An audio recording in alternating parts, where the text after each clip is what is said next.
Alright, what's up guys? So, Harley TBS has uploaded a video titled Just a Robot Defended a Predator, the Synnibear03 allegations. So I'm pretty sure you guys, for those that do know, yeah, you most likely already know who Harley TBS is. But for those that don't know, so this was another person that was a part of that group that Just a Robot was following.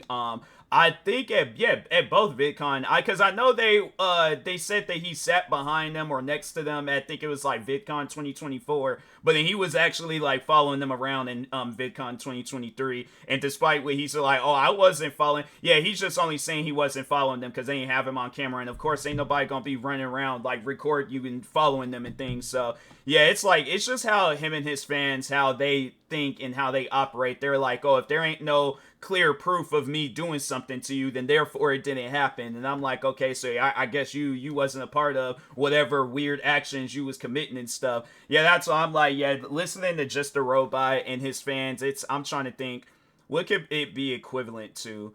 It's just think of something where it's like, okay, like, yeah, there ain't no listening to that, and just put Just a Robot and his fans in that mix, because yeah, it's just, like like them, or just, yeah, them talking is, it's just, yeah, it puts me in a like just in a brain spell where I'm like, I'm getting like a pressure point, I'm getting a headache right there, and I'm like, I'm gonna just stop thinking about it, and let's go ahead and get into this video. This is most likely gonna be another 2 hour long video, but first things first though, make sure if you guys haven't, go subscribe to Harley TBS, and yeah, show love, show support. But anyways, let's talk about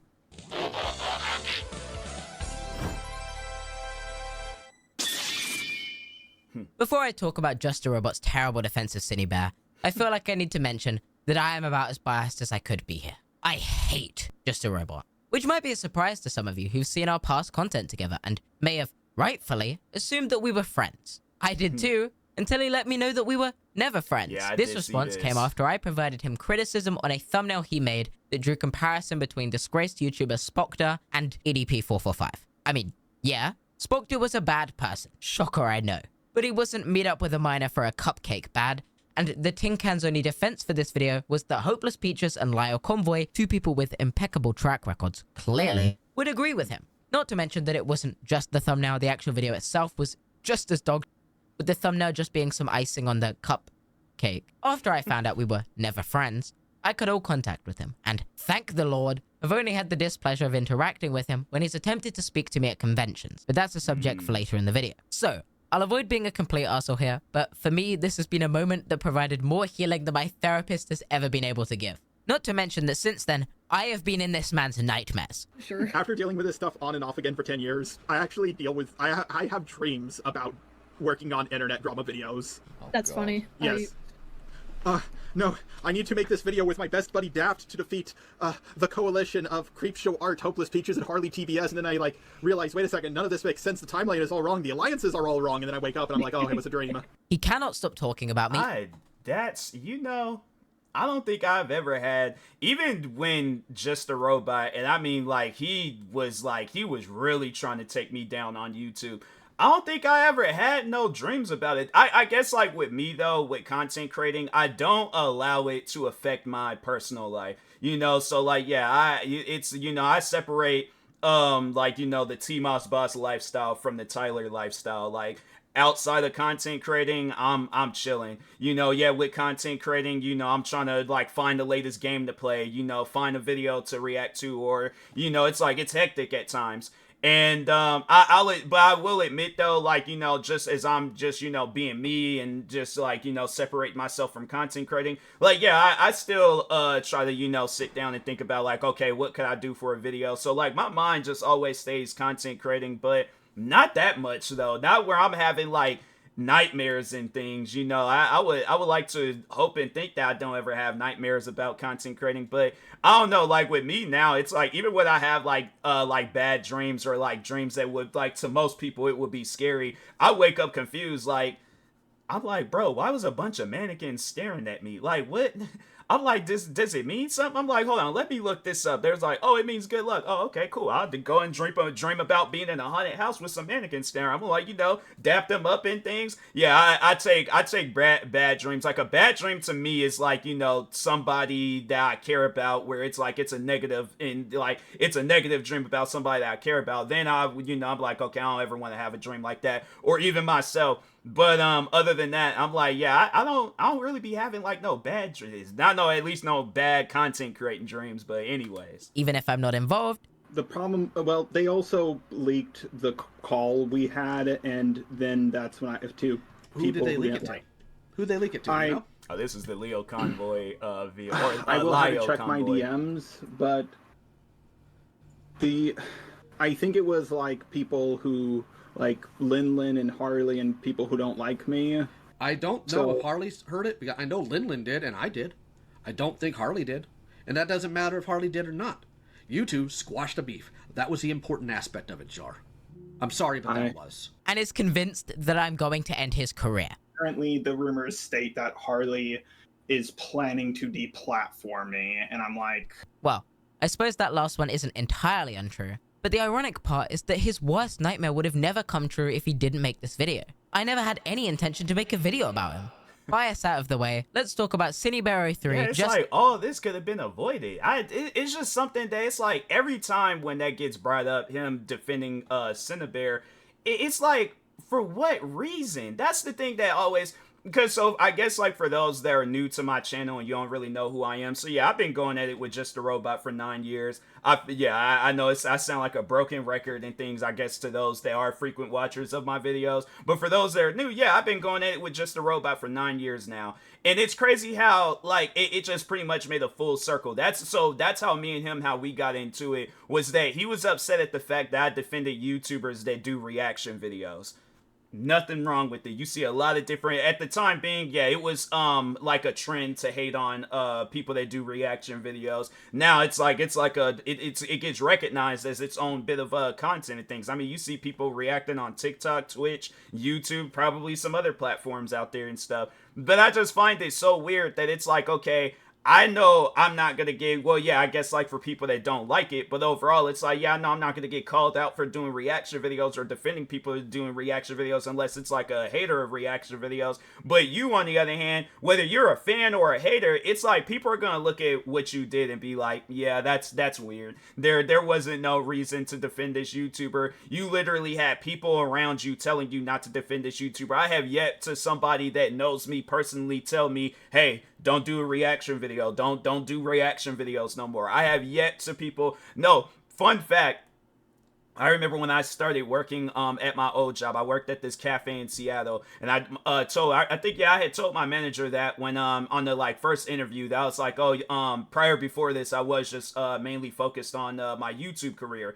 And no, so it was funny because I remember it was there was one day where it was just me and him that was working, and I'm calling after him, and I'm like, hey, like, where's his stuff at and things, and he's not listening to me. He has his headphones in, so I walk up, tapped him on the shoulder. He holds his phone up. I kid you not. He holds his phone up, and he's watching. At the time being, it was one of my most viewed videos. And but no, he's watching one of my reaction videos. Never told me like, oh, don't do reaction videos. I'm telling you, I cannot make this up. This guy would watch my videos as I was leaving the cafe. And I'm thinking to myself, like, he's somebody where I'm like, I'm not going to call him by his, like, full government name. But Adam, if you ever see this video, just always know, like, that's like memories that I'm never going to forget. And I'm like, and he 100% supported my content creating career. So that's why I'm like, yeah, he's somebody where I'm like, nah, if there's ever a time where he would have called me up and been all like, hey, I want to start a content creating career, I'm like, say no more, let me know the location, I'm there. All right, yeah, my old manager, shout out to him. You know, he's somebody that took a chance on me, and I have to say, you know, with a lot of different opportunities or just, you know, where I was able to improve my content creating career, it was all thanks to him, because he took a chance on me at that old job. But anyways, the robot and his terrible defense of her explicit conversations with a child. A month ago now, YouTuber Synnibear03, who had over 500,000 subscribers, was called out for and subsequently confessed to sharing conversations and explicit artwork with a 14-year-old up until she was 21 years old. When her apologies fell short of expectations, she switched up and decided to make a video retracting this admission and arguing that what she did should not be the end of her career. I covered that response in part 1 on this situation. Yeah, you're watching part 2 right now. Check the first almost hour-long video on this situation if you'd like all the context before I continue. If you watch that video, I'll still be here when you're done. Anyway, yeah, from what I had heard, it was like, so she apologized, and then she pretty much like took back her apology and then tried to defend her actions. And I'm like, ma'am, there's no defending that. Like, you're having an inappropriate conversation with a minor. It's like, I don't think you understand. And it's like, and that's the thing where I'm like, you know, I'm not saying that everybody out there needs to have kids, but at the same time, it's like, put yourself in the shoes of a parent where you just caught your kid having an inappropriate conversation with an adult. Yeah, you're going to feel a certain way about that. Obviously, you're going to be mad at your kid, and it's like, you should know better. But at the same time, it's like, you have to feel like 10 times, if not 100 times more anger for that adult, knowing that this individual is a minor and you're still engaging in an inappropriate conversation with them. And that's what you got to ask Synnibear. It's like, would you have that same conversation that you had with this minor in front of their parents? I'm willing to bet money that you wouldn't. All right, so that's all I gotta say about her. But anyway, reason when she switched up, a few other YouTubers decided to throw themselves in front of the gun and shield her for whatever reason. One of those creators being Just a Robot. In a now deleted video titled The Synnibear03 Rabbit Hole. This video was an hour-and-a-half long unscripted mess and is where I'd like to start. Off topic, and I'm sorry, what kind of Dr. Pepper bottle is that? They always just have like is that like an old-fashioned Dr. Pepper bottle? I didn't even know that they had one. I just thought like the bottle that we see today, that's just been the next time I go to the store, I'm gonna look for a specific type of Dr. Pepper bottle, and it's gonna be that one. If I gotta go to multiple stores, so be it. I don't care. I'm willing to go on an adventure, but I'm definitely going to find that Dr. Pepper bottle at some point in time in my life. Looking at how bad what he said was before punching out and taking a look at why all this happened in the first place. Another person in the ArtCC has been outed as a bad person. Gee, that's surprisingly new. In other news, there's gonna be a sunrise tomorrow morning. That being said, this situation might not be as cut and dry as you once thought. Unlike everyone else who rushed out their video on Synni, I actually reached out to her, and she agreed to do an interview with me. Just like with the Pyrocynical drama, the Spoctor drama from 2016, and the Hopeless Peaches drama, there was something about the Synnibear situation that didn't feel right. I'll give you two options. You can take the blue pill and just believe the mainstream opinion about Synni, or you can take the red pill, and I can show you just how deep this rabbit hole goes. I can't believe it. Just a Robot has done the impossible? He researched something that he's making a video on? No. They moved in together around 10 months ago. It's like, I know he don't do research on people, because I'm like, the amount of times because the thing is this, I guess like more so talking about, well, I should say former fans.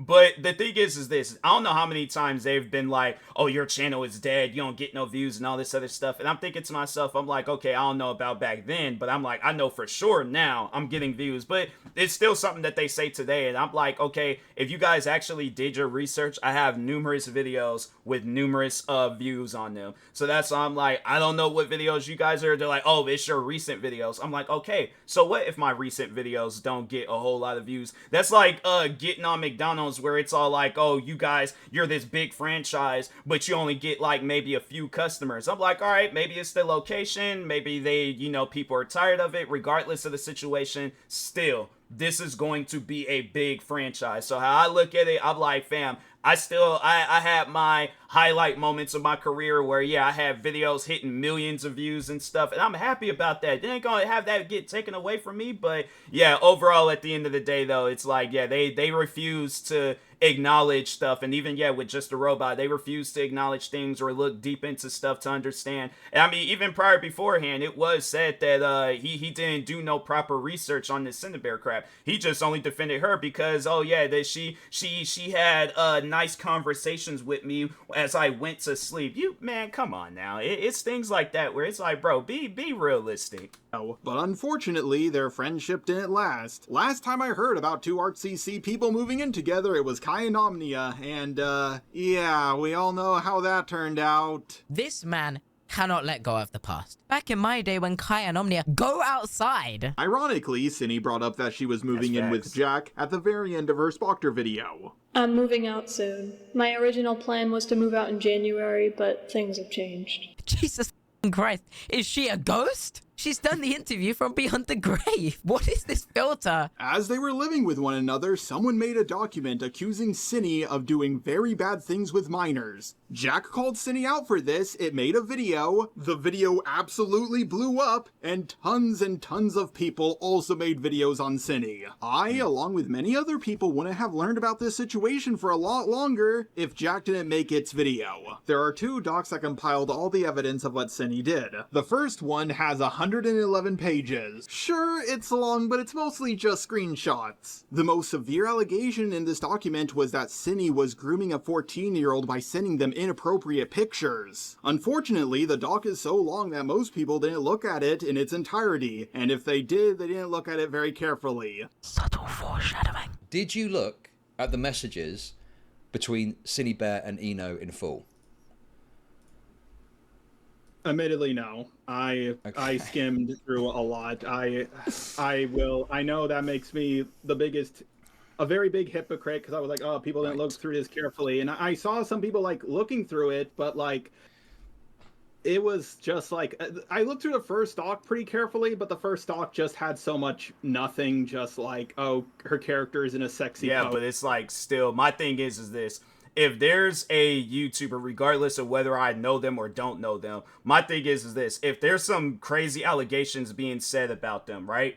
And there's a document that overall will explain everything that I need to know, I'm reading that document. I'm not going to be like, oh, well, let me just look at, like the first word of the document, but I'm like, oh, that's everything that I need to see. Yeah, I don't know. I can't learn stuff from that. And it's like, it's something where it's all like, fam, do you think you gonna get kindergarten through 12th grade of worth of education just by solving your very first math problem or reading your very first book? No, you gotta go and go through extensive amounts of learning and stuff. I guess, yeah, if we're using that school example and things, but yeah, it's like you can't learn everything about a situation just by reading what was it, 1-2 pages and then think bro, or skimmed it. And it's like, yeah, you can't learn stuff from skimming it. You actually have to read it. It's all like, I guess, yeah, charge your brain up in something, and so you don't get no headache from reading a lot of different things. But anyways, I'm like,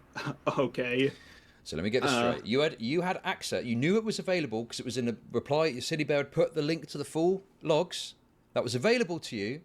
Before you made this video hardcore defending Synnibear, you didn't even go over the full logs in any way. I was going to. I was planning to do that. I just didn't expect. So it's like you should have did that first and then made your video. So at least then it's like you could have seen what you needed to see, write out what you need to write out for your video, and then go through with recording. No, it's all like, oh no, she's a woman and I'm attracted to her and all this other stuff, and I got it. It's like, man, yeah, that's why it's just it's really hard to believe that he has a girlfriend, because I'm like, fam, I don't know. Like, if I'm in a relationship and my significant other, she's like, oh, I'm gonna defend this guy that got called out for some crap. I'm like, don't defend that guy. Don't do that. And I'm like, don't. And then it's like, then you're hearing it that it's like, oh, they had these weird conversations and stuff. I'm like, yeah, I think if she hasn't already, talking on Just the Robots, if he does have a girlfriend, but yeah, I definitely, if I'm in her shoes, break up with him, because it's like, it's gonna be something else. That's the thing about it. I don't think she realizes that. I highly doubt she's watching, and that'd be crazy if Just the Robots' girlfriend was sitting around watching my videos, but just in case she is, or if somebody knows her, then yeah, let her know that, it's probably for the best you break up with Just a Robot, because it's gonna be a situation where this might not hurt you, but it's gonna be something else in the future that does hurt you. So to leak my video, I was planning to not today, yesterday. I was planning to upload the video today, but before I upload my video, I spend one day double checking everything, doing extra research, and then he uploaded my video, and then I was like, now I guess I have to do this. I could go over the proof in the doc, but the drama seems like it's already over. And you didn't read it. Actually, remove the and. The only reason is that you didn't read it. Everybody, including Synni, seems to be in agreement that she's a groomer. But I think a lot of you want me to be as transparent as possible and go over the 2 really big docs. I've seen a lot of false information get spread around about this situation, and I want you all to understand exactly what's going on. Because let's be honest here, most people aren't going to go through 2 massive dogs. You literally didn't read them. Synni was 20, about to turn 21, so there's no way she's innocent, right? Well, I told myself the same thing, but then I noticed she took down her apology video, and I decided to reach out to her because I just felt so uneasy. And after I interviewed her, which I will play at the end of this video, I realized that Synni and all of you were lied to. I've gone against the mainstream art commentary community opinion lots of times. I did it in the Peaches drama, the Antunes drama, and the Toby drama. Granted, the last one didn't go so well for me, but the other 2 went pretty well. I know 100% that I'm going to get a lot of backlash for making this video, but someone with a sizable audience needs to say something. I've been in all these dramas, and I've always won. Except that last one. But otherwise, I've always won. You would not believe how often this guy said this shit. His ego is huge. I went up against Doodles. I know him and his fans, they've always, well, not so much him, but his fans, they'll comment that from time to time, like, oh, just a robot, he beat you in this drama, he ended your career, he did this, he did that. And I'm like, fam, I'm still standing tall. You know, that's one thing about it, where it's like, I'm not going to allow somebody. The thing is this, I just find it mad silly where it's like you're getting on me over the videos that I upload, where I'm like, fam, do you know how many videos of all different types of genres, even genres that you most likely don't know about, and you'll probably find some sort of reason to hate on it. But it's like, do you know how much content gets uploaded every single day? Do you honestly think that that's doing something productive with your life, sitting around and hating on that content, or giving it constructive criticism? It's like, bro, come on now, get out of here with that. It's like, that's something that I think I said that it was like, it made a good point, but yeah, it's like, it's just, they ignore, that's the thing with him and his fans, they ignore a lot of stuff and they don't address everything, because I don't know how many times where I've addressed a lot of different things, talked on a lot of different things, they only pick like maybe a couple of things to talk about in a video and blow it out of proportion. And I'm like, all right, I think that's one of the main reasons why I'm like, you know, I remember in the beginning of 2020, I just say, you know what, forget this crap. I'm not going. It was either towards the end of 2019 or beginning of 2020, but I was like, you know what, I just know going into the year 2020, I'm like, I'm not going to be going back and forth with these guys. If they got an issue with my video, so be it, but I'm going to focus on myself, all right? And I did, and I feel like that put myself in it's something that I'm like, I should have been doing that in just, I guess, like when the beef had really started blowing up and things. I mean, I was focused on myself, but yeah, you know, it's kind of hard to do so when it's like you just see your videos getting randomly rated with hate, and your comment sections getting rated with hate comments and stuff. You know, it's like, okay, it's like you guys are mad over some reaction videos. It's like, man, get out of here. But Tones, along with about a half a dozen other YouTubers at the same time. She was bigger than me back then, and I still came out on top. I went up against Prismate Luke when he was the fastest growing commentator, along with Creepshow Art, who had a giant channel of 500,000, as well as a bunch of other people at the same time, and I still came out on top. See what I mean? I think I think they most likely did the same thing I did. There's no talking to this guy. He just wants to be right on every argument that he gets into.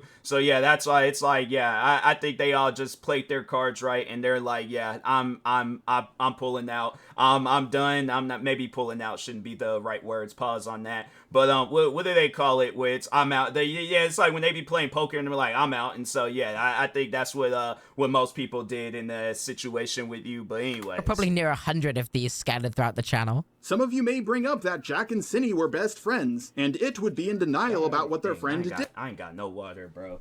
I'm like, I should have got some water before I did this video. Anyways, I'm just gonna have to. The thing is, though, Jack is very, very autistic. Like, I can't be the only one who thinks it's weird that Synni allegedly groomed a 14-year-old, and Jack somehow makes it about itself and gets $10,000 in donations. Like, what? How does that work? If that's the rule from here on out, Professor Dreadlock has been messaging minors inappropriately. Now give me $10,000, please. Even if you're moving out, you don't need $10,000 unless you live in California or New York or something. In fact, if you live in one of those two states, $10,000 will only cover your rent for a week. But why couldn't Jack just ask for, I don't know, $2,000 or $3,000 and then get a job? Well, that's because it doesn't work. Yep. I find that mad funny how he's telling somebody to get a job, and it's like, fam, how about you get a job? Oh, I forgot. You can't get a job because you feel like, oh, I gotta have an inappropriate conversation with a woman because I'm a man, she's a woman, and that's how how conversations go. And it's like, yeah, you should be the last one giving out job advice and money advice and things. I'm like, you go out and get a job and keep a job, then you go back and talk to people about having jobs and getting jobs and stuff. But anyways, Synni was paying the overwhelming majority of the rent. Jack needed Synni, but Synni did not need Jack. Synni is working a real job, she's making money, and she's paying rent. Jack for the longest time was on Social Security until he moved. Jack is on Social Security because he is disabled. You know that. This is also a point Synni made in her response video. Jar, do you not realize you're a useful idiot she's puppeteering? It almost seems like Jack had everything to gain by throwing its friend under the bus. Yeah.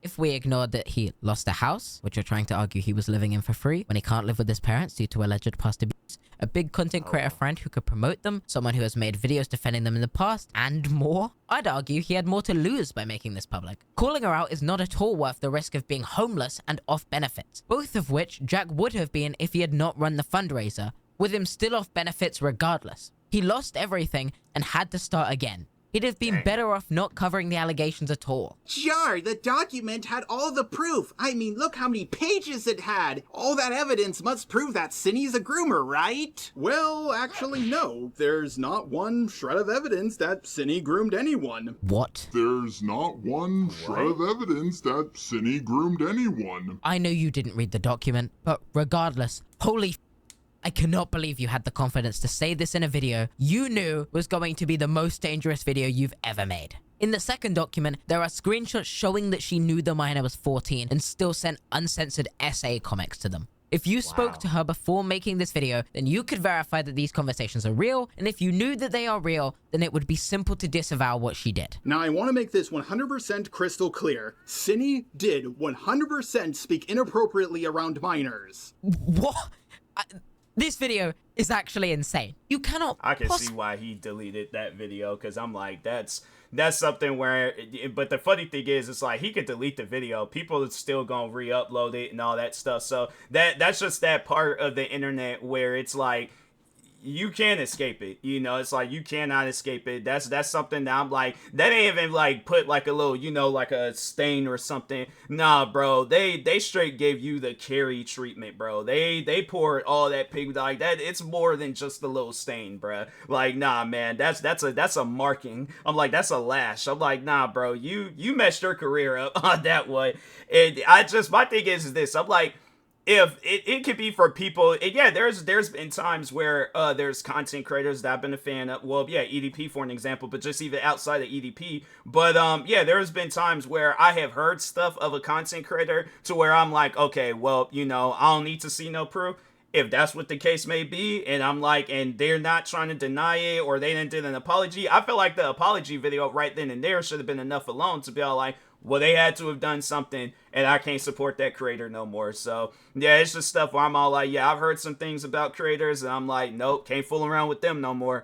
And then, yeah, I just go ahead and find another creator to watch. But anyways. Simply think that you can acknowledge that, and then defend her in spite of it. Right? Right? But know who else did that? Pyro. Recently, to those who are unaware, I've been accused of grooming a 15-year-old boy when I was 19. That I'm some kind of predator and was aware of his age all along. This is categorically untrue and a complete lie. But a few days ago, a poorly written Google Doc has surfaced claiming that I have lied in my response and I'm 100% guilty. I just want to be clear, I have never lied at any point. This document is disingenuous, manipulative, and it fails to include so much of my original statement.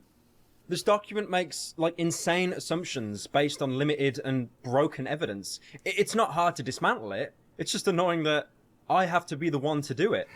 These conversations never led to any being exchanged. It was just purely fantasy garbage. Something which Ivory himself confirms. Did he ever ask you for... No. No. Several of our conversations were leaked online by Ivory. Here's one of the more, damning ones. I'd love for my Sona to be licking at his fat, sweaty ass while rubbing his belly from behind, and then just having him gas all over my Sona's face. That'd be so nice. Or if mine was just underneath him, getting railed underneath his huge belly, and your Sona could be gassing non-stop as he mine like, huh?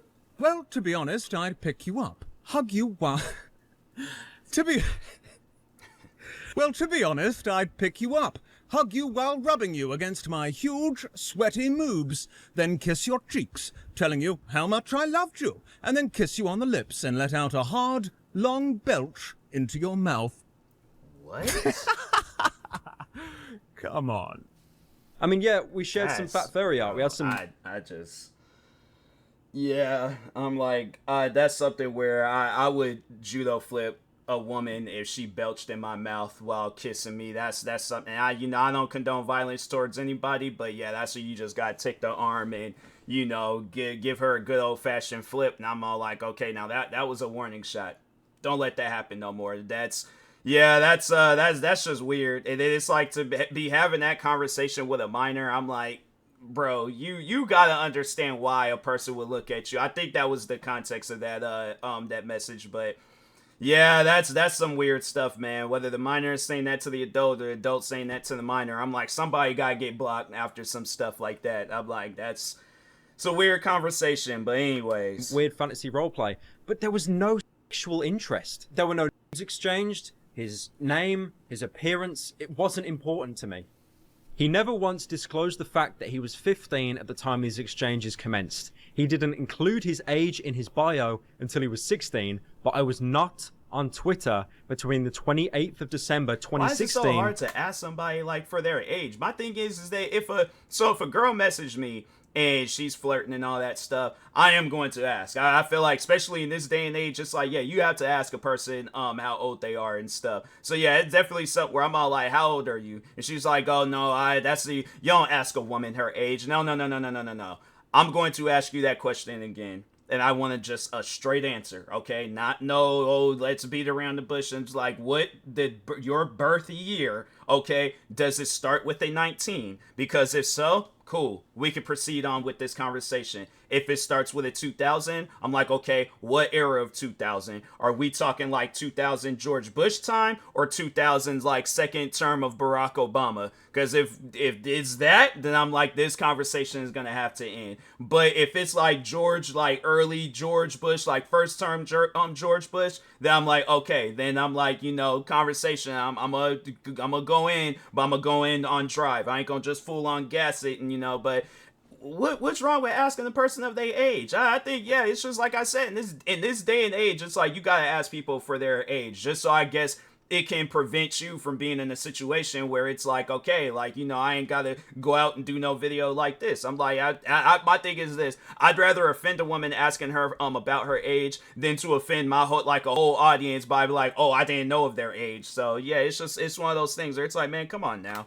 Until the 29th of June 2017. As I was suspended. It would have been a hell of a lot less likely for me to see all but one of these tweets that's been used as evidence in this Google Doc. My Reddit post clearly shows that I was suspended from Twitter at the time that they were made. And that of course leaves the very last one. But like, what are the chances of you catching one specific tweet when you follow hundreds of people? I brought this up in my Reddit post as well, but it's been deliberately left out as some like shit attempt at manipulation. Wait a second there, Jaw. I ain't gonna lie, and that's something that I've done. Like, if I'm talking to somebody for the first time, I look through their tweets. I see. I'm like, yeah, call me a stalker, call me whatever, but I'm like, I need to know who I am talking to before I engage in a conversation with them. So I'm like, if I see something where it's like, gotta end this conversation, gotta end this conversation. I'm like, I'm not gonna continue on talking with somebody. I'm like, and that's something where I'm like, I follow hundreds of people. I have to say throughout like YouTube. Well, I mean, like with YouTube, I really don't be having conversations like that. I guess like more so with the social media platforms. Yeah, I be looking into stuff and things. I think the one time I remember, and it was something. It wasn't even really. It was more so what I had said, but to add some context onto what I said.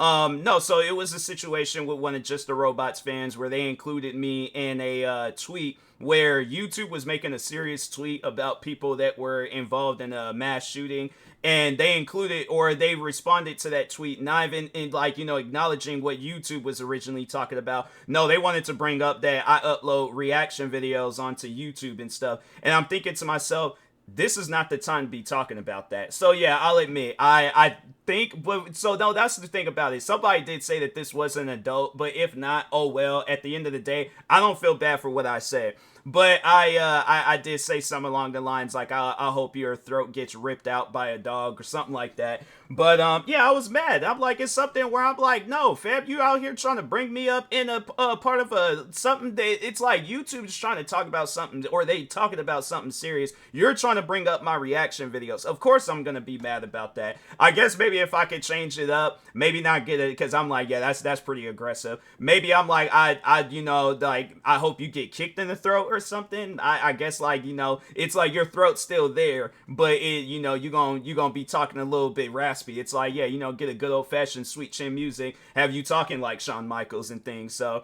but I guess if I could take back that, I'm like, yeah, I'll just, you know, take that back, replace it with something else where I'm like, there's still some sort of damage being done to the throat, because I'm like, yeah, obviously you don't know how to talk. But yeah, they were trying to get on me all like, oh, you set this to a minor. I'm like, I don't care. I do not care at all. I'm like, yeah, you bring up what she was originally talking about underneath the tweet. They ain't had nothing to do with me. But anyways, Cindy's situation and Pyro's situation are completely different. I mean, after all, Pyro didn't know Ivory's age. I think you need to see the next clip after this one.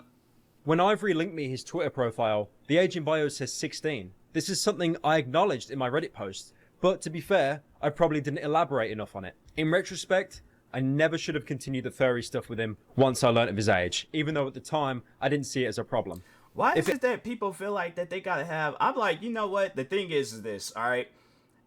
If I feel some sort of, but usually their age thing is talked about prior beforehand, or it's seen beforehand and stuff. But yeah, my thing is this. I'm like, yeah, you have a conversation where it's like, you know, it's a private conversation and things like, you obviously can't conduct this conversation, but it's like, have that with somebody that's like, okay, that you can trust and know. But overall with me, I'm like, regardless of how long I've known this person, regardless, I'm like, my thing is this. I'm like, I have normal conversations with people. There's nothing wrong with having a normal conversation with somebody. Person want to tell me about their day. I'm like, cool. Tell me about your day. I'm like, what happened? What's going down? They're like, had a bad day at work. All right, well, why did you have a bad day at work? Is it the employees? Is it the? I'm like, fam, and that's one thing about it where it's like, there's been times, you know, and it's crazy. I'm not even friends with these people anymore. Just, you know, just due to the one friend, I don't know why, but the other friend, I'm like, yeah, it turned out they were a little bit on the racist side. But anyways, but no, it's like, I remember at like the height of the friendship where I was having conversations like it was a never end to it. Like, unless I guess like one of us would go to sleep and things. But I'm like, man, I love to just be able to have that one friend where you could just talk to nonstop every single day. There ain't no stop to the conversation. There ain't no good morning, good night. It's like y'all go to sleep, wake up, carrying on the conversation. And I'm like, and not once anything weird is being said. So unless it's like you guys are just like on that, like it's like some like weird, like something funny weird, where it's all like, oh, you know, it's like I'm trying to think of something, you know, it's like I wonder who would win between in a fight, like a squirrel or a cat and things, like, you know, I guess if that's weird, but I mean, now thinking about it, I'm like, dang, that would be a good fight. I ain't never seen it. But anyways, but I'm saying, like, that's how a conversation should be weird. Where it's like, you know, I guess, like, yeah, that's something where I'm like, I would feel embarrassed saying it to the parent, but at the same time, it's like, yeah, it's like, that's a question where I'm like, I would ask the parent, and I'm like, no, I need to know your answer too. You know, it's all like, it's not, because we all being a part of this conversation. But anyways. It helps for context because we're being so open here. I'm straight, IRL, like, I have no interest in guys. This is just purely like a weird... but still, it's like, it don't matter. You still having an inappropriate conversation with a minor. I don't think you understand that. But, all right, so my thing is this, all right? So, asking this question just to see what, I guess, like, he would say, Synnibear, just Robot, you know, everybody. But it's like, all right, so, yeah, you're talking with somebody that's straight, but they're underage. But they bring up something extremely explicit. Yeah, let's say they bring up Kim Kardashian's her sex tape or something. You guys, do you see yourself sitting down talking with this minor about stuff that had happened in that sex tape? Because I'm like, that's weird. That's some weird stuff. And I'm like, yeah, and that's something where it's all like, you know, I guess like two adults can have that conversation. You know, minors, they shouldn't be having that conversation. But yeah, you know, there be some minors out there where it's a minor and another minor. But when them like paths cross and you got like a minor and an adult, it's weird, bro. All right, it's just flat out weird, you know. So that's something where I'm like, sit down and think about stuff like that. It don't matter whether you straight or not. It's something where it's like, still, you should not be having this inappropriate conversation with a minor. Again, if you had a kid, how'd that make you feel if you seen an adult talking, and he's somebody where he's probably all like, I don't know, maybe he might have kids, maybe he don't, but it's like, how'd that make you feel where it's like, let's say if you did have kids and you seen them having this same conversation that you was having with a minor. It's like, this stuff you got to think about. But anyways, fantasy, and it does not carry over into the real world whatsoever. Of someone who drew like fan art of my Fox character back in 2016. I then apparently replied to them like jokingly saying not thick enough and then asking for their age, and they said 15. So when people saw this, they instantly drew parallels to the grooming allegation. I asked them for a thick version and they drew this, which isn't even really that different from previous things they drew before even getting into contact with me. I didn't commission it. What was drawn wasn't graphic. They'd drawn very similar stuff before. And so okay. So I guess like in a public area, would you have that picture like open so people can see? Because I guarantee and I promise you, yeah, let's say you're sitting in the public library and it's a busy day. Somebody's going to 100% take a picture of you and be all like, what is bro looking at? So, and it's like, you're going to go viral for all the wrong reasons on social media. So there was no roleplay here. It was nothing. And last I checked, we pretty much all forgave him. This is so His defense depended on the fact that he didn't know the minor's age for most of these conversations. And still, he admitted that he was in the wrong for continuing the conversations after. Regardless, his situation is totally incomparable to this. Let's make this simple. Jar, do you believe it is okay to send porn to a child? If your answer to that is yes, then I would be really concerned. If your answer is no, then why are you defending her? Surely, if we are being reasonable, someone who knew that they were messaging a 14-year-old and still chose to send them NSFW should be deplatformed. Or do you disagree? Cinny is a coomer, a gooner, but not a groomer. Cinny is a coomer, a gooner, but not a groomer.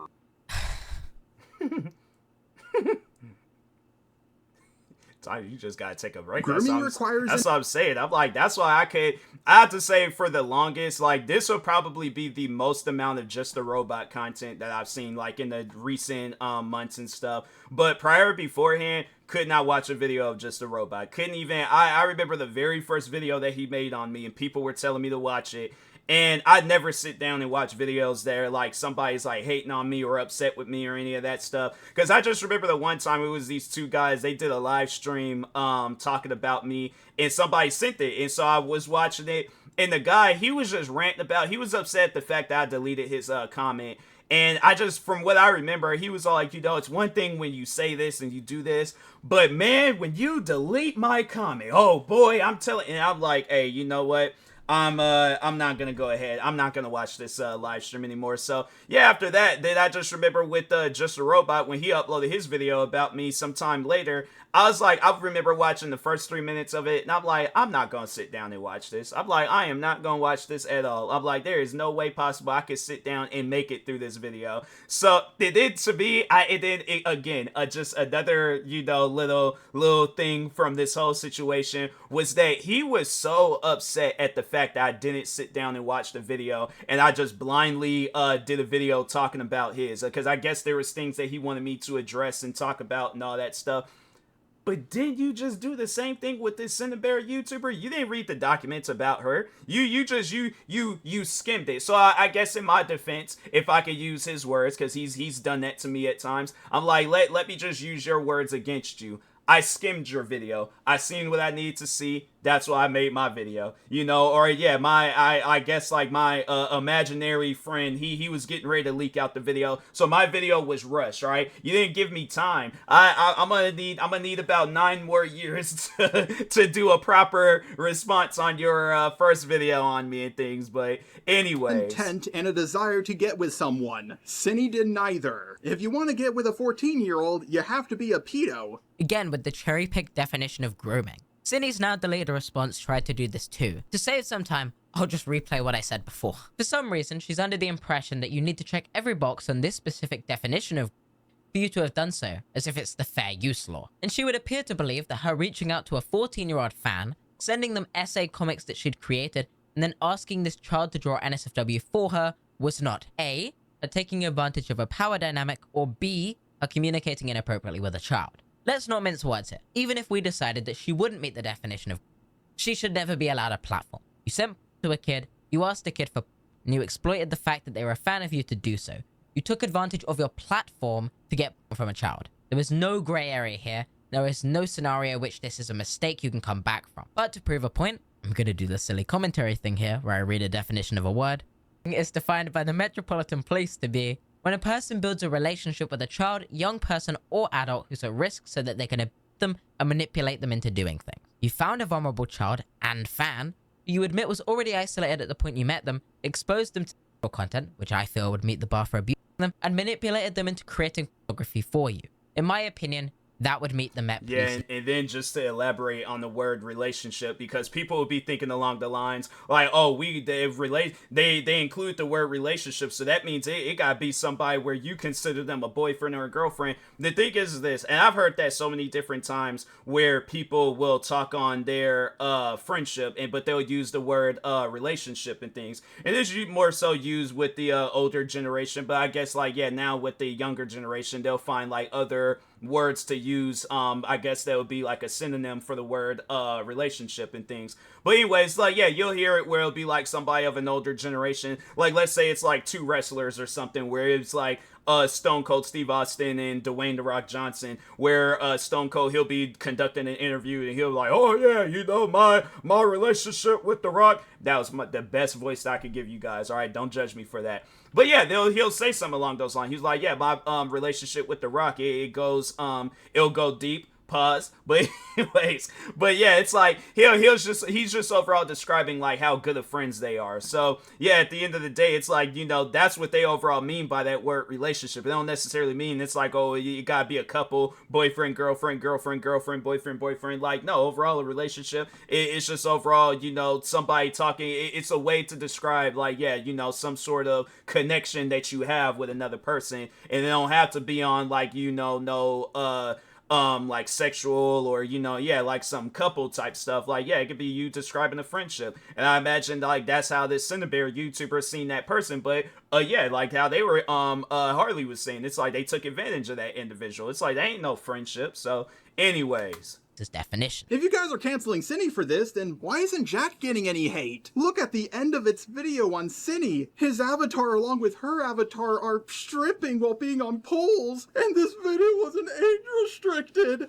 So many minors were exposed to this. But I did call out Jack for this. I even confronted him in DMs, and he admitted that this was a fuck up. This is not a gotcha. Not that pointing the finger at someone else when the spotlight is on you is the right approach regardless. Again, Synny made this point in her video, and I called her out because she'd clearly taken the argument from mine. I saw a lot of people also pointing out that it was weird to include the panty and stocking animation. I kind of agree. It's strange that in the video where you're warning everyone about Synnibear03, the freak. I'm not a freak, unlike Synny. You include an animation of me dancing on a stripper pole and taking off my. The latter here is a reference to the criticism I made towards Jack in my last video, including the animation of yourself and the person you're accusing of predatory behavior in the video you're accusing them of predatory behavior is wholly irresponsible. But Jack responded to this point when I reached out to him. Quote, I had a feeling that it might have come across as tonally insensitive after reading the comments, but I couldn't tell from the get-go because I'm awfully deaf to social cues. With the time crunch, I didn't have time to process anything, so I couldn't think of a better way to display the animation publicly, but I agreed that that's a valid criticism. So congrats, Synny. This is your first argument that I actually agree with. 17 minutes into the video, and after Jack has already addressed and acknowledged the problem here. It's no surprise that she watched that video though. She's talked about me before in the channel, and clearly does not like me. I was told this by Chuli, who, while I was working on this video, asked if Synny had apologized to me for slandering me in her video. I responded in shock, not even knowing she'd made a video about me in the first place. She made a video back when the Senate shit was going on, and messed up there in the same way another creator did too. She delivered a timeline that was entirely wrong, assumed I was in the call for hours without interjecting, assumed I was not on the spectrum, and repeated another creator, who I'll avoid naming here because I feel it's unnecessary to keep dragging them, incorrect claims about me verbatim. And at that point, any sympathy for her had already gone. She could have just said sorry. The thing about this woman is that she just doesn't get it. Jumping in a call and being like, you're fat or whatever, that doesn't help the argument, right? You only serve to make that person feel like the victim. Harley, You mean to tell me you've been listening to this call since the fat-shaming portion of this, and you said nothing? That was almost 2 hours ago! I responded to all this in my video on this situation. You're free to watch that for the full context, but just to tackle this now I'm aware of it. No, I was not in the call since the fat shaming. I spoke up minutes after joining the call and was made aware of the fat shaming by Ponda when she brought it up in our DMs. Ponda was there much longer than I was, and I don't think that's a slight against her. This would be a stupid argument regardless, but it's also just wrong. I'm not even, you know, the one being yelled at, and I feel bad for this person. Same. I'm glad you guys are saying your piece and admitting this was wrong, but also you're annoying. Shut up. Where the were you when they were actively bullying Rosa? It feels super inappropriate for you to pop in. Don't Discord have like they have that sound thing that goes off when somebody joins. Maybe they turned that off, but even then it's like you'll see at the bottom, unless it was like a gang of people that was in there, but even then it's like you'll see at the bottom, like I guess, or at the side when it's like somebody joined. So yeah, I mean, I don't know, like if they have a recording of the whole and it did record when Harley had joined the Discord call, then it's like, okay, then this should have been proven right then and there. It was they wasn't in there for hours. It's like, yeah, they just joined. So yeah, it's like, you know, you'll have people, they'll do some stuff like that. But anyways, just go same after all this. I don't think you deserve that. You did not earn that. Omnia points out here that apparently Harley did say something.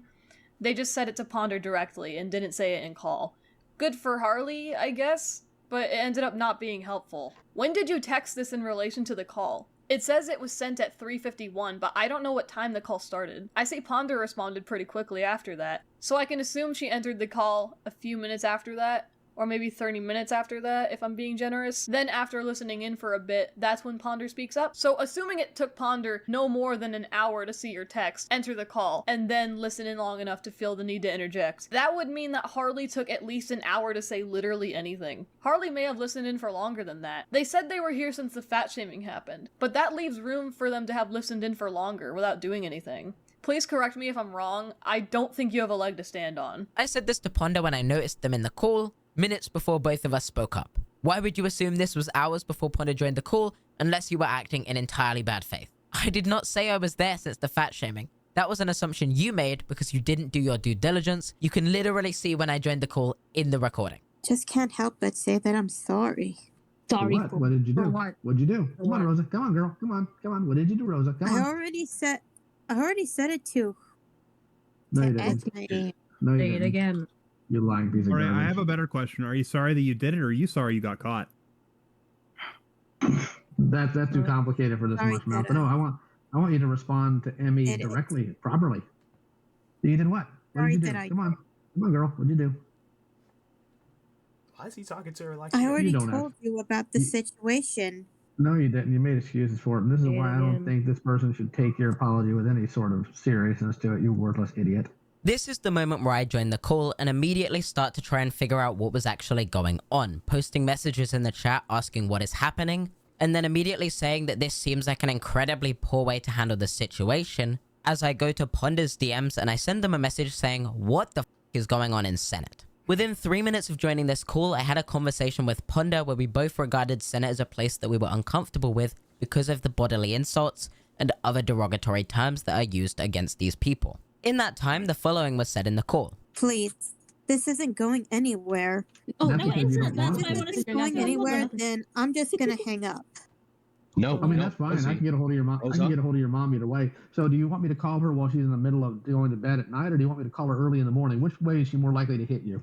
Please, I don't want my personal life to get in the way. Around 10 minutes before this point in the call, I'm seen in chat posting that this is pathetic logic in reference to the way people are acting in this call, and mocking the idea that people need to be nice to other people in this call, and criticizing the way Senate is handled. At this point in time, I'm also speaking with Ponder in DMs, and they're bringing up the fact that people were calling Rosa fat in the call, and taking issue with it, while I was also taking issue with the use of the R slur. Following up saying, people I know in this server, like Peaches, often give a very different impression here, and it makes me more abrasive to hanging out with them. I also continued to say, the weird threats about having their mum's phone number is really not that cool too. I can see this shit falling back on a lot of the people involved here later on, and it really won't look good. I also continue by saying I don't even know what's going on here anymore. I guarantee that I'll probably shoot whoever that guy was. He was like, I wasn't gonna really call her mom. I was just saying that that's something where I'm like, I think throughout all the years I've been a content creator and all the different friends that I've made throughout content creating, never once, I'm trying to think, like, no, I don't think there's ever been a time, like, there was one old friend of mine's where I think that was the only, like, mom related thing that I can talk on, was that they was watching my videos. But other than that, as far as, like, that's just, no, I can't. That's something where actually, you know what? No, I take that back. There was a kid. I remember now. It's like it had to come to my mind, because I'm like, wait a minute. I'm like, I feel like there was, but no. All right. So I have my reasons. The only reason why I was trying to figure out who this kid's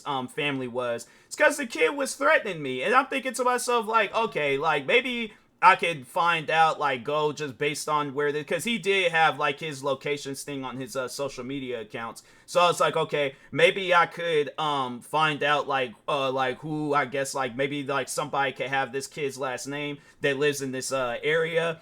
And so I remember I was just going around finding, because I think, that some of you guys might know the one kid that I used to have issues with. Like, this was like back 10 years ago. But there's this kid that would mention from time to time named Glenn, where I remember I was trying to, like, find people with the last name that lived in that area. And I was like, hey, if you're related to this Glenn kid, but I was not saying Glenn kid, I was like, would say his last name, but I was like, if you're related to Glenn such and such, I'm like, could you contact his, like, parents or guardian or whoever, and let them know, like, all right, like, this is how they're carrying on the internet, and do something about that. Because I'm like, hey, that's crazy for a kid to be carrying on, threatening me over some YouTube video. I don't know why. It's like, people, they just really have it out for me when it comes to YouTube, man. I'm like, dang, bro, it shouldn't be that serious. But yeah, I was like, I think that was like the one and only time where I had did some stuff like that. But I don't know the context of that reason, the guy getting into it with that Rosa girl, but I genuinely feel bad for her. But anyways, as far as I can tell, this person is just friends with a predator. Why are we screaming at this person and not them?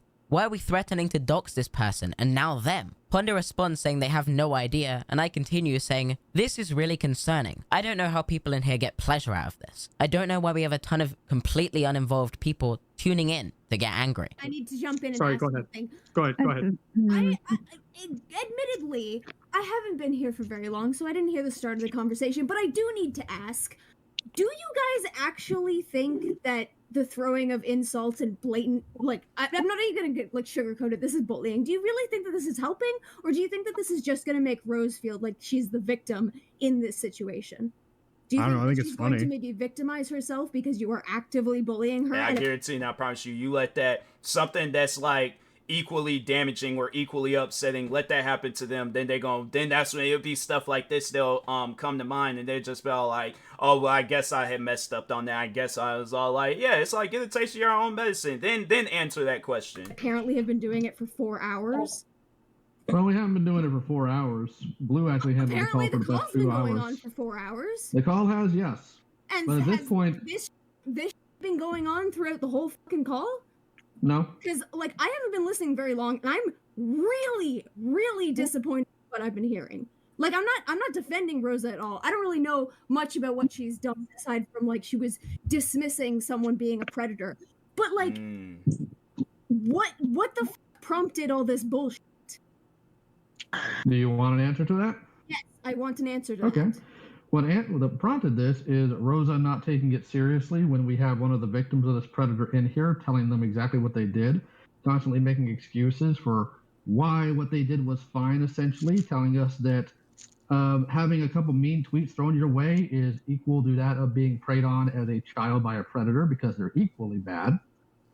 Going on tangents like that, never taking any accountability for what they're doing or what they are saying, and never being able to answer directly any questions they are being asked. So, accountability for having bad opinions that you disagree with.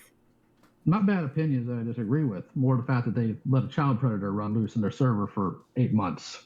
It's not my server, it's Rebecca's. It's a server that you had the ability to ban them in. that you've told us about? Actually, it's not. It's not how I run it. It's how Rebecca runs it. She's in charge of the server. I actually You would like to literally. ask, I want to ask Rosa a question, and I'm sorry if this sounds mean or like if this is offensive, but I do want to ask Rosa, do you have like a learning disability? I don't know much about. I think that answered that. I just often keep things to myself as a secret. I don't see how that answers my question, but all right.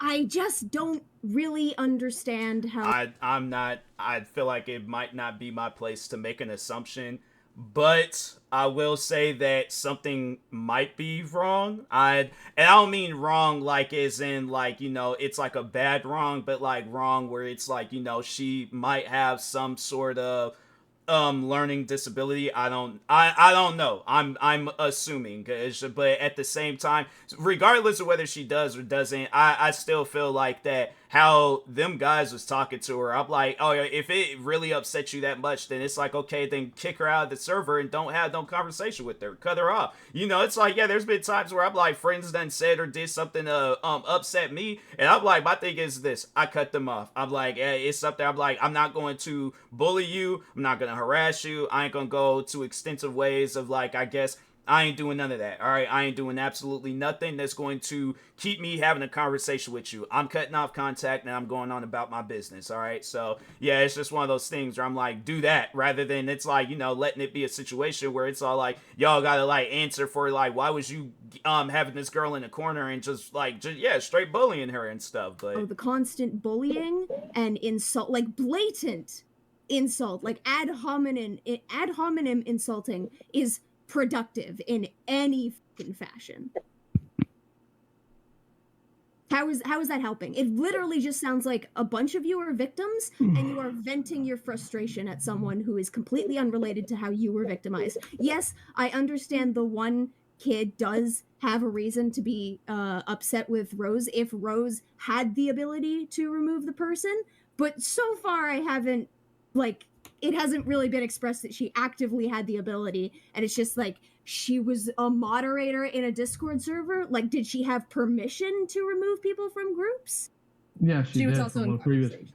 But no, Yeah. I'm I saying, does she have wasn't a permission to do moderator or things such. on her own without like prompting or input from the server owner? Because when I was running a server, you couldn't just kick people from my server. You had to run it by me first. She also said the grooming wasn't really a big deal, so I think that's also what people are upset How much about. do they know about the grooming? For all They they know, knew. it's ignorance.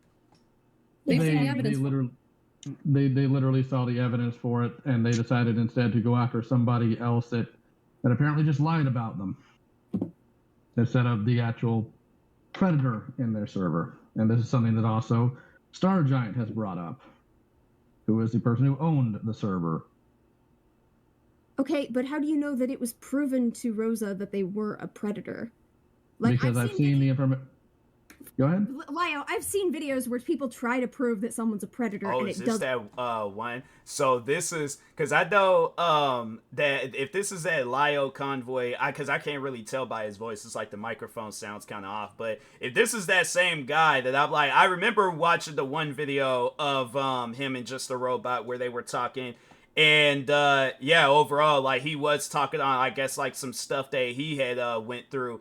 And if this was it, then I'm like, yeah, this is bad. This is something where I'm like, yeah, you should have definitely thought this one through. And like I said, if there's somebody, and that's something where I'm not afraid of doing that. If there's somebody that's on my Twitch streams, and yeah, I guess to use that as an example, and there was a time where one of Just the Robots fans was they joined my stream. They made it seem like that they were a fan of me, but they always would come to my stream and say something toxic or crazy. I would check them on it. They wouldn't listen. They come back sometime later and they say some more toxic and crazy stuff. Got to the point where I was like, I don't even want to stream no more because they keep coming to my streams. But eventually it did get to a point where I'm like, you know what? I'm not going to allow this person to, keep having this, like, just have me frustrated or just, like, feeling a certain way every time when they come to my stream. So what I'm going to do, I'm going to ban this person. And, yeah, had no issues about it. Couldn't keep, I tried to warn other people about them.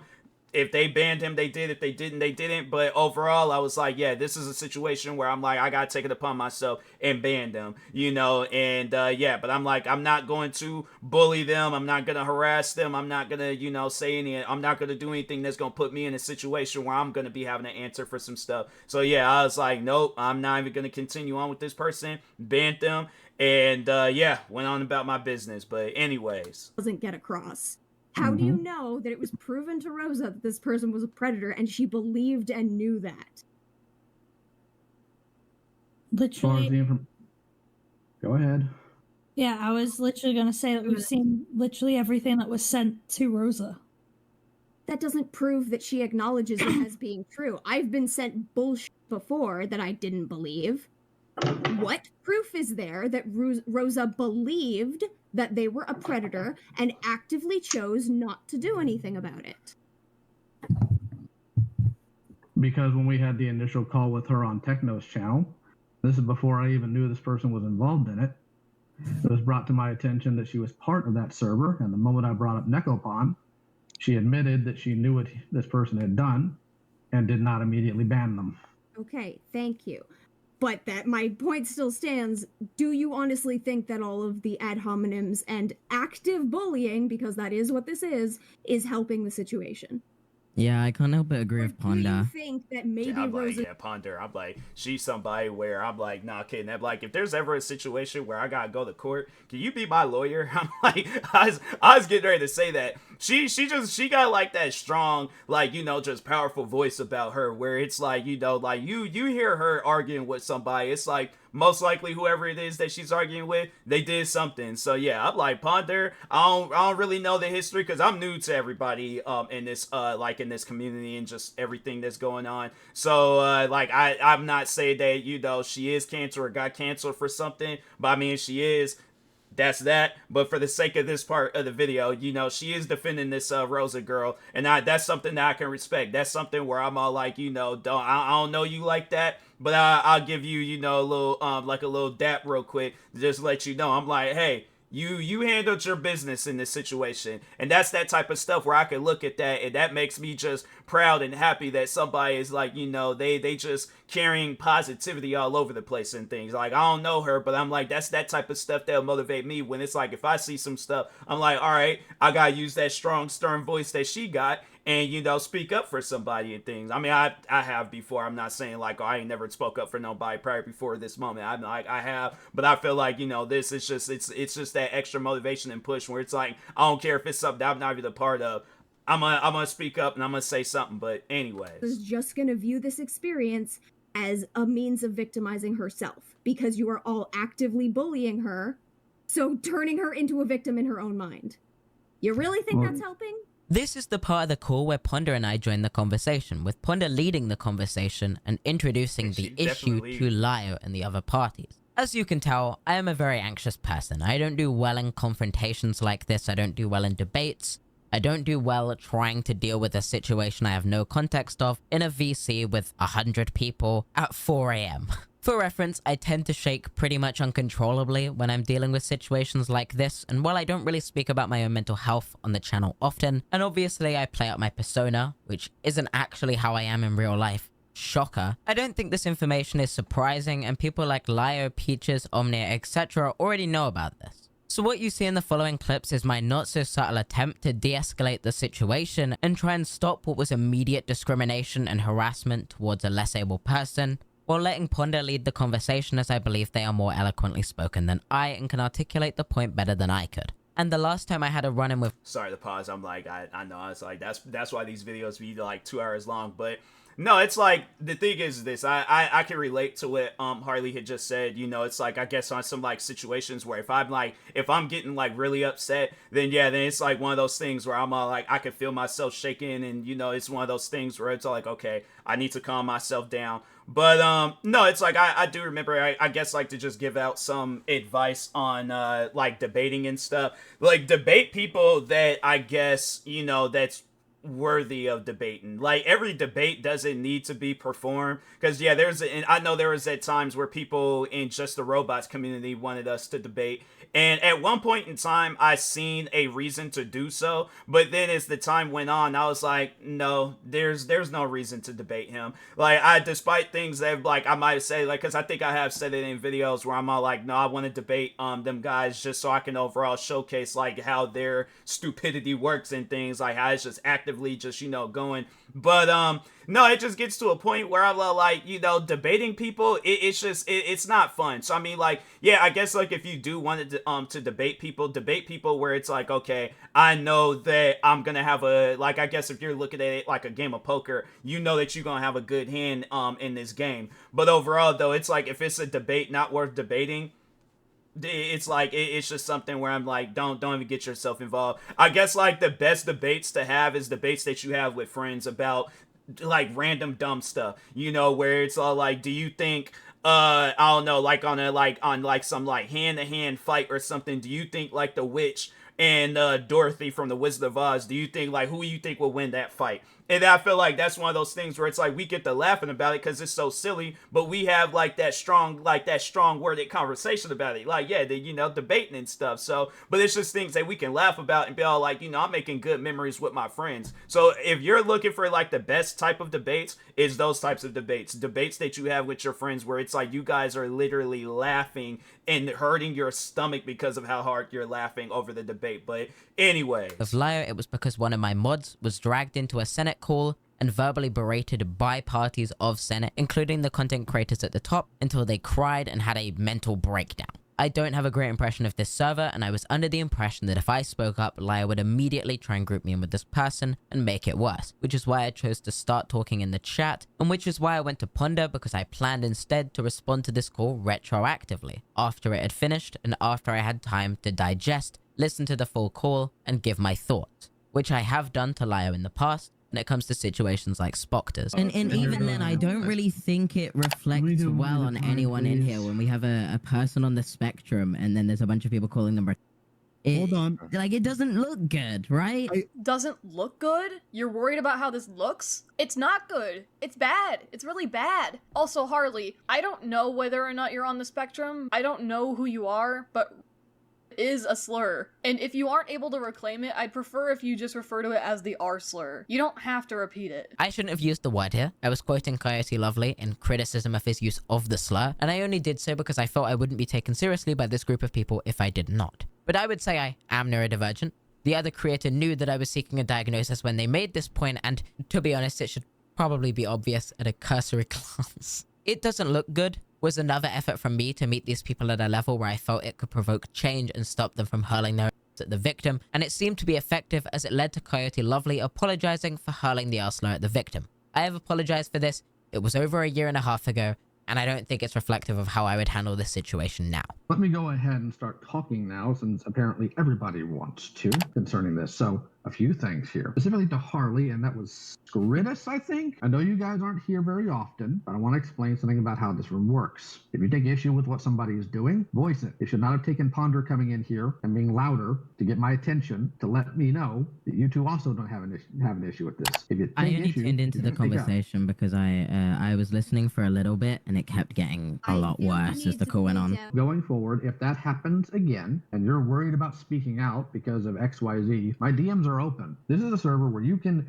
beef with people if you want to, and you can talk it out. Don't do cloak and dagger here, and if you're worried about your opinion coming out there, don't be. The worst you might get is some people will disagree with you, for the most part. I agree. It shouldn't have taken Ponder to shut everyone up. Harley especially. Y'all could have spoken up at any time and chose to wait. But Lio, I feel like you should know better. I feel like you should know better than to bring someone's mother into a drama, call them slurs, call them a dumpster, among other things. You are 40. You should know better. You should have reeled everyone in a lot sooner and not fed into this disgusting behavior. But I'm glad we at least know yours and Peach's true colors. Now we know that underneath your heroic, cutesy, wholesome facade, you are hiding malice and hatred. I spoke up seconds after Ponder. She told me she only spoke up because I messaged her about it. And I think criticizing people for not being the first to speak up in front of an audience of hundreds of people because they're a content creator is a terrible argument to make and ignorant to those people's own mental health. Just because someone is a public figure doesn't mean they're perfect, don't have their own mental struggles, or find it easy to speak up in front of an audience of hundreds that disagree with them on something. I wouldn't blame anybody in a similar situation for not speaking up. It's hard.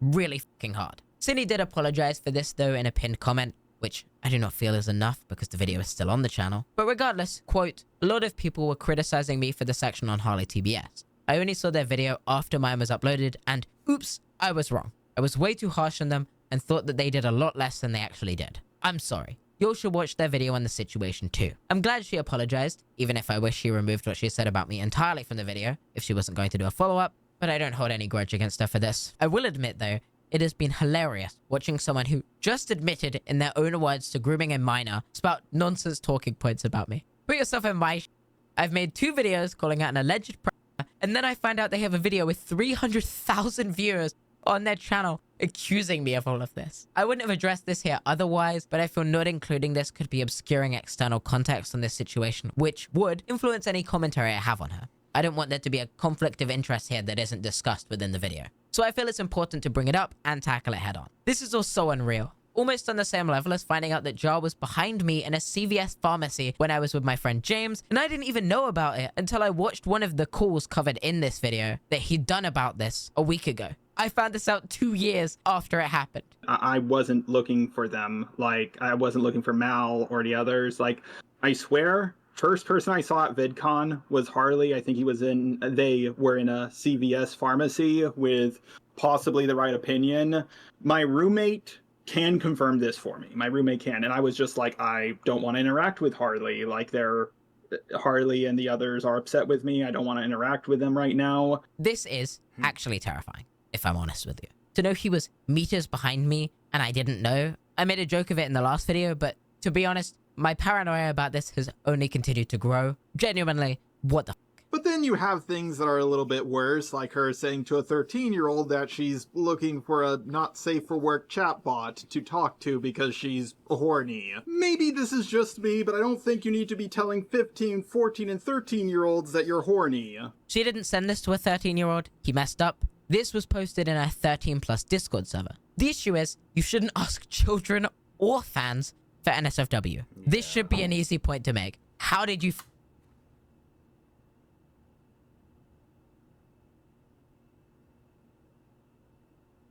this up? However, when you consider the fact that neither I nor the 14-year-old believe that Cindy is a pedo, then you have to ask yourself, how is this grooming? If you're not trying to get with someone, you're not grooming them. If you want to hate on Cindy for this, that's fine, but she's not a pedo. Now I know what some of you are gonna say. Well, we're not saying she groomed a 14-year-old to get with them. She just groomed a 14-year-old to be more comfortable with conversations like this so she could coom. How is Jar considered a credible source of information on allegations like these? Don't get me wrong, I thought that at first, but it turns out source for anything's possible. I'm like, it's just one of those things where it's like, if you go to him, I guess, like, for some sort of information, that's like trying to get a Koenigsegg Agera R from Temu.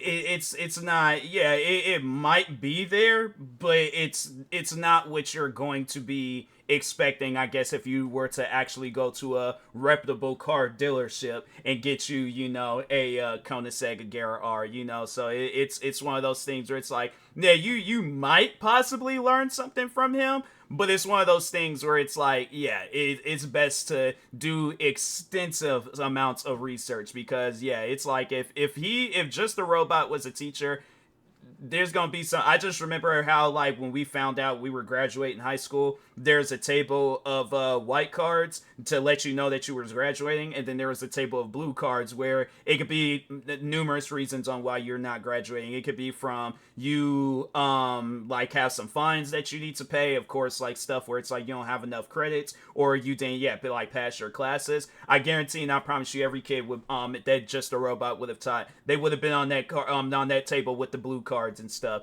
And I'm like, there's me, you know, holding up my white card, and I'm like, dang, man, this like, not dang, the whole class. I'm like, even the smartest kid in the class, like, you on it. Wow. All right. So anyways, I'm like, let's go ahead and get on with this graduation. But yeah, I wouldn't trust Just a Robot to give me any information. So anyway, Thought that the minor was the one being inappropriate first, and she kept on pestering Synni to talk about stuff like this. It's also important to note that this minor was a fan of Synni's content that includes Scootaloo being in very suggestive outfits, which Synni also made when she was 14. Yes, Synni should not have engaged with this minor. She was the adult in this situation, and what she did was incredibly irresponsible. It also makes her look really sus. Then don't respond. If a child is being inappropriate in your conversation, stop talking to them. It's not that hard to not share explicit conversations with a child. She was the adult,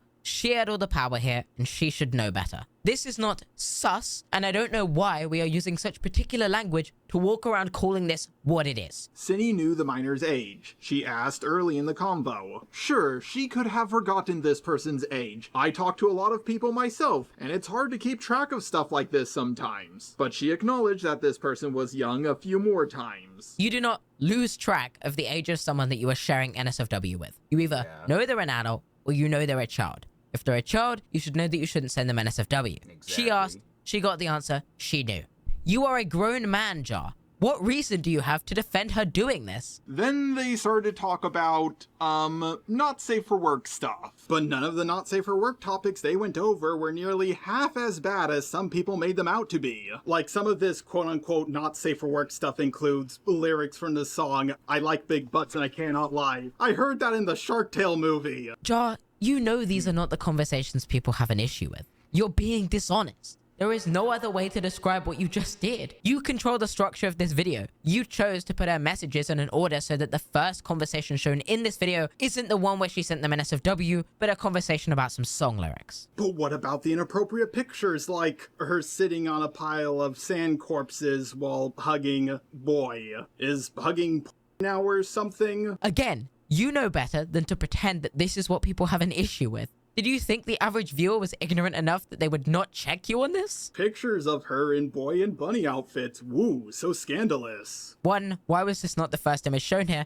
2, yeah, it's strange to send an image like that to a kid. For those of you who do not know what softcore corn is, well, think of it like the sexy jutsu from Naruto. Sure, it's a bit risque, but under the law it would not be considered hardcore corn. This kept on escalating. I feel like the only reason why Just a Robot is defending this because he's probably done did it. Well, no, I think hasn't it been said in videos before where he sent like inappropriate stuff to people? I mean, well, obviously, yeah, it's like people of age. But, well, I guess, like, yeah, you can use that, but as far as, like, a minor stuff, I mean, I did, before all this stuff, went down, I did call him out for, you know, just being on this weird, like, pedophile behavior and stuff, because he uploads this YouTube short where and I guess it's supposed to be a joke, I guess it's supposed to be a part of some video and things, but he uploads the video just pretty much without context, where it's explaining how EDP445 could have gotten away with his situation.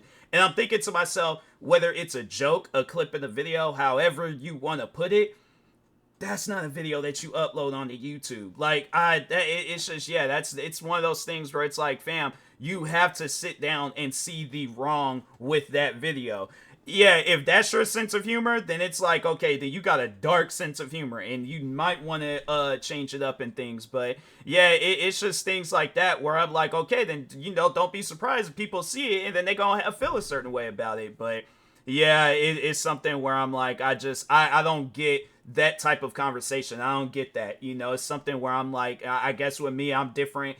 I have normal conversations, whether it's friends, fans, strangers, whatever the situation is, you know. But yeah, I personally do think that Just a Robot, he's most likely the reason why he went out of his way to defend Synnibear is because most likely he done went and did the same exact stuff that she done did, and that's why he thought like, oh, I could do. Well, I know it was, I guess, like to recruit her, and you know, he's all buddy with her and things, but he most likely then did the stuff she's you know, that she's accused for. But anyways, until Cinny, she sent the same not safe for work essaying comic to this minor, and requested this minor to draw even more corn of the character of Boy and Nightmare Sans. From the censoring job, it looks like a few parts of this comic would have been legally classified as hardcore corn. Yes, this is hardcore corn, as you call it. And she chose to send this to a 14-year-old. You have established that all that was claimed is true. This isn't some misunderstood victim that you are defending.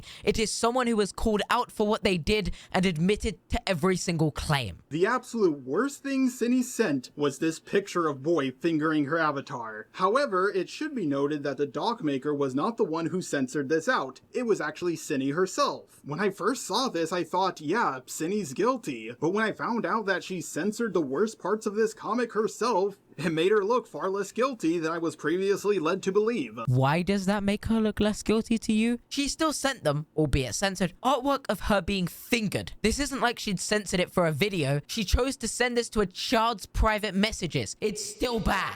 I agree that what Cinny did was wrong. I agree she was being irresponsible. But I do not think that Cinny is a groomer, a pedo, a child predator, or anything like that. This is a question for you, Ja. Do you think she should still have a platform? Do you think someone who, knowing a child's age, would still choose to send them a drawing of a character being essayed should have a massive platform in a younger space where she could do this again? I would love to. The thing is this. He's going to answer. It's either going to be one or two ways how he answers that question.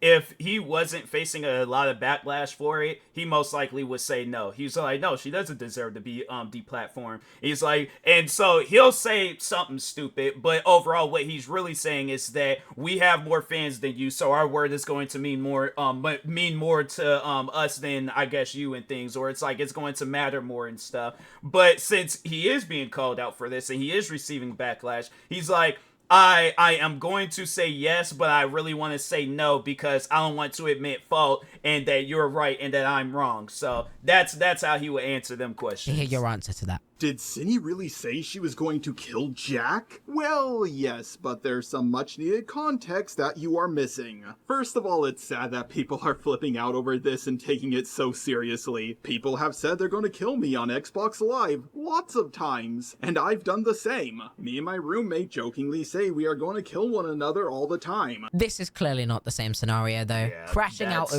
Nah, the thing is this. I'm like, the difference between his fans threatening my life and then somebody that I'm friends with or that I'm like, you know, like, cause yeah, it's like at my old job, like I know that there was a dishwasher where I'm like, I didn't really know him that much, but he was well respected there. But yeah, he always would make that say he was gonna kill somebody, and I'm like, and you know, there's some questionable things that he did where I'm like, I might have to start believing it. But nah, the dishwasher was cool though. He was somebody where I'm like, nah, bro, if I see him getting into a fight with somebody, I'm like, I know he's not the person in the wrong. He's one of those people where it's like, yeah, he would threaten you, I guess, to break like that barrier of like, you know, you guys being strangers. Cause I know there'd be days I'm all like let's say for an example, if I give him some dishes and I'm all like, hey, you know, I just so you wouldn't have to go out there and get the dishes and things, I brought them in here for you, you know, just so you eliminate the traveling and stuff throughout the building and things. But no, instead it's like, so instead of him saying thank you, he was like, oh, I'll kill you, and I'm like, okay, I'm going to accept that. I'm gonna go ahead and go on about my business and things. But yeah, it's like, that's just how like friends would joke around with each other. But the difference from him saying that and then Just a Robot's fan saying that to me is that I actually have to be thinking about the idea of what if these guys actually see me in real life. are they going to, like, you know, I guess stand by that word? Are they going to actually go through with trying to do something to me? Because that's not something I'm trying to experience. I'm not trying to be put in a situation where I'm almost losing my life, or that I am losing my life, and then, yeah, you know, and it's like all because of some YouTube videos. It's like, yeah, it's one of those things where it's just he's trying to defend stuff like that, and it's like there's no defense for that. There's no defense for threatening somebody. I guess, like, yeah, if you guys is friends, yeah, y'all are friends. But if you guys ain't friends, then it's like, I'm going to look at that as a actual legitimate threat. So anyways, over a Call of Duty match. I just find it mad weird though that it's like a lot of us is having to explain how to be a normal person to just a robot, and it's like, fam, you're 30 something.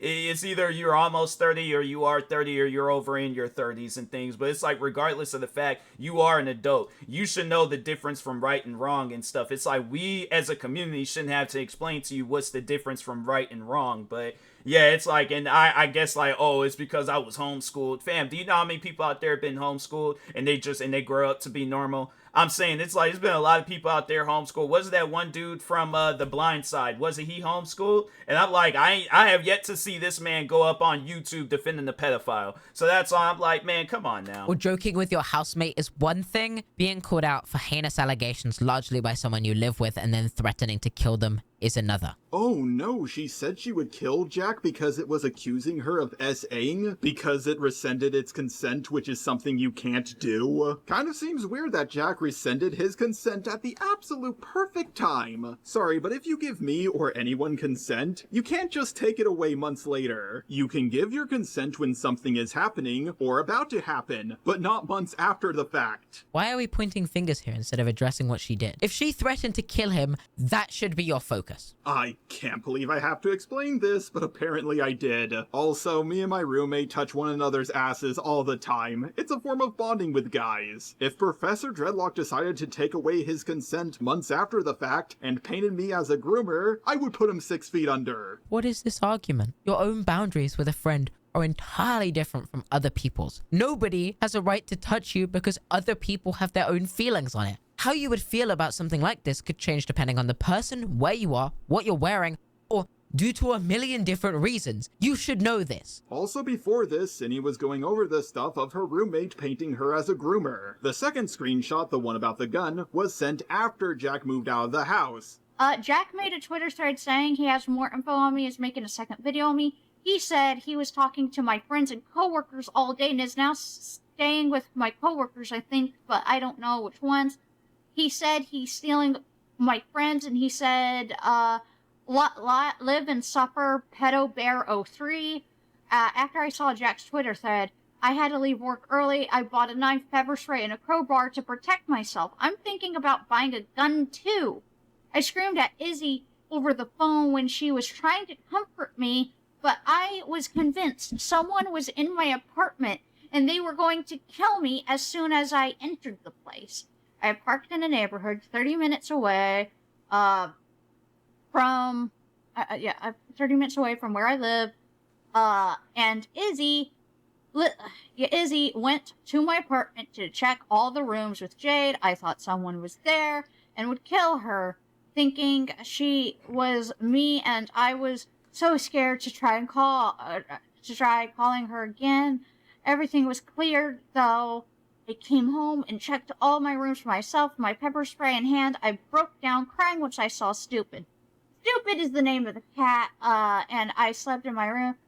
I do not blame Cinny for wanting to buy a gun to defend herself when all the internet is, like, wanting her dead, and, like, she's being actively doxxed and people are advocating to kill her. This was during a time Cinny was getting death threats, and also dealing with people calling her boss, showing that they know where she works, therefore they probably know where she lives. She just brought up that she was getting a gun to defend herself, and that's it. Sorry, but how did you guys fall for this? Of course this is important. That's something, the reason why he doesn't look at that being a serious thing is because his fans would do stuff like that. I don't know, I mean, I did show comments of, like, stuff that his fans, that was, like, from, I think, late 2016, all the way up until 2019 of when I did that series, This Community is Racist, talking about Just a Robot in his community. But I'm like, fam, your fans will leave comments like that. So yeah, that's why he ain't looking at it as a serious thing. Cause I don't know how many times his fans they would threaten me, leave racist comments. I mean, yeah, it's like I think the last one that I do remember from his fan, well, they were more so saying it was something that I deserved. But yeah, they was all like, I think they said you either deserve to be hanged or you deserve a noose. One of the two of me being hanged and things. But yeah, it's like it's stuff like that where I'm like, why are you saying that over some YouTube videos? I mean, like just really, do you see that something normal? And it's like, let that have been the other way around, where if I said that to Just a Robot, oh, his fans would have had a field day with that. If I guarantee and I promise you, even if it had been some stupid stuff where I went and called him the N-word and he ain't even black, people, they were like, oh, nope, TMossBoss, he did like some upside down racism. Like what upside down racism? I mean, that just came to mind because I'm like, it couldn't be reverse racism since I guess either way, I just know his fans would have said so. I should have did that. If I could like time travel and go back in time, I'd definitely go back in that time frame of 2017 and I just did a random video. I just calling Just a Robot the N-word. I guarantee and I promise you I got canceled for that. I'm like, me calling a white man the N-word, and I'm willing to bet money his fans would have tried to cancel me for that. Context to the death threat, and I don't entirely know the truth of it, but regardless, Jar's defense of her prior to this was so awfully illogical. Jack thought Cinny was a threat to children, so why didn't they call the cops? If I thought Dread was a threat to kids, you can bet your shiny metal ass I would call 911. I guess asking for money was more important than protecting children. I still believe that the police should be contacted. I don't know if Jack did contact them, and if he did not, then I can understand some criticism, but I can also understand that something like this is heavy. And it is hard to carry all that weight while moving out of a place and having the concern of being homeless because your housemate admitted to grooming a minor. Much like Hopeless Peaches, Cinny rushed her response to everything, and it was not a good response at all. It did change a few minds, but for the most part, it increased the backlash she got. This response would have worked if she made it without apologizing beforehand, and before Jack made its video. But at this point, the mob is too riled up to listen to her. She needed to treat this like how Pyro treated his video, or how Peaches handled her second video, but she made it as if it was just another video, and that's not a good thing. When you hear the call with me and her, you will see that she did not take my advice on how to go about this. She thought she didn't have to go over the dog because other people didn't go over it, but the thing is, this is the internet, not a court of law. On the internet, it's guilty until proven innocent. Also, monetizing the video and uploading it at 5 AM was not a smart move. That being said, the amount of people commenting that they will not watch the video is dumb. If you are too scared to watch it, then you don't fully believe in what you are saying. Watching a response video that was received so negatively that it was removed from the platform, where the person in said response is calling out another person for making a response video that was received so negatively it was removed from the platform, is ironic as all hell. I agree with him somewhat here though. Monetizing a video where you respond to predator allegations is a call I cannot believe she made, and has me wondering how she ever thought this was going to go over well. A total lack of understanding on where the audience is with you and what would influence them to respond in a negative way. One thing that really shocked me about this whole drama is the amount of people treating this like it's Cinny versus Jack, but they seem to forget about Enno. I think they are left out because they aren't a public figure, so most people just don't care about them. Let's be honest here, Jack made the video about itself, not the minor. The minor got nothing, and Jack got over $10,000. People are saying poor Jack a lot more than poor Enno. Guys, Jack is a person with autism and BPD, and they grew up getting bashed by the entire internet, which more than likely had an effect on its development. Oh, and also they go by it pronouns, which is not a normal thing, even by trans standards. I'm just gonna go out on a limb here and say that it's best not to take it at its word and give it over $10,000 in 3 days. By the way, I'm going off topic for this, but if anyone is going to try to make the allegation that I'm simping for Cinny, I'm not the one giving people $10,000. Giving money to people is closer to simp behavior than not giving them any money at all. You know what, Ja? You're somewhat right.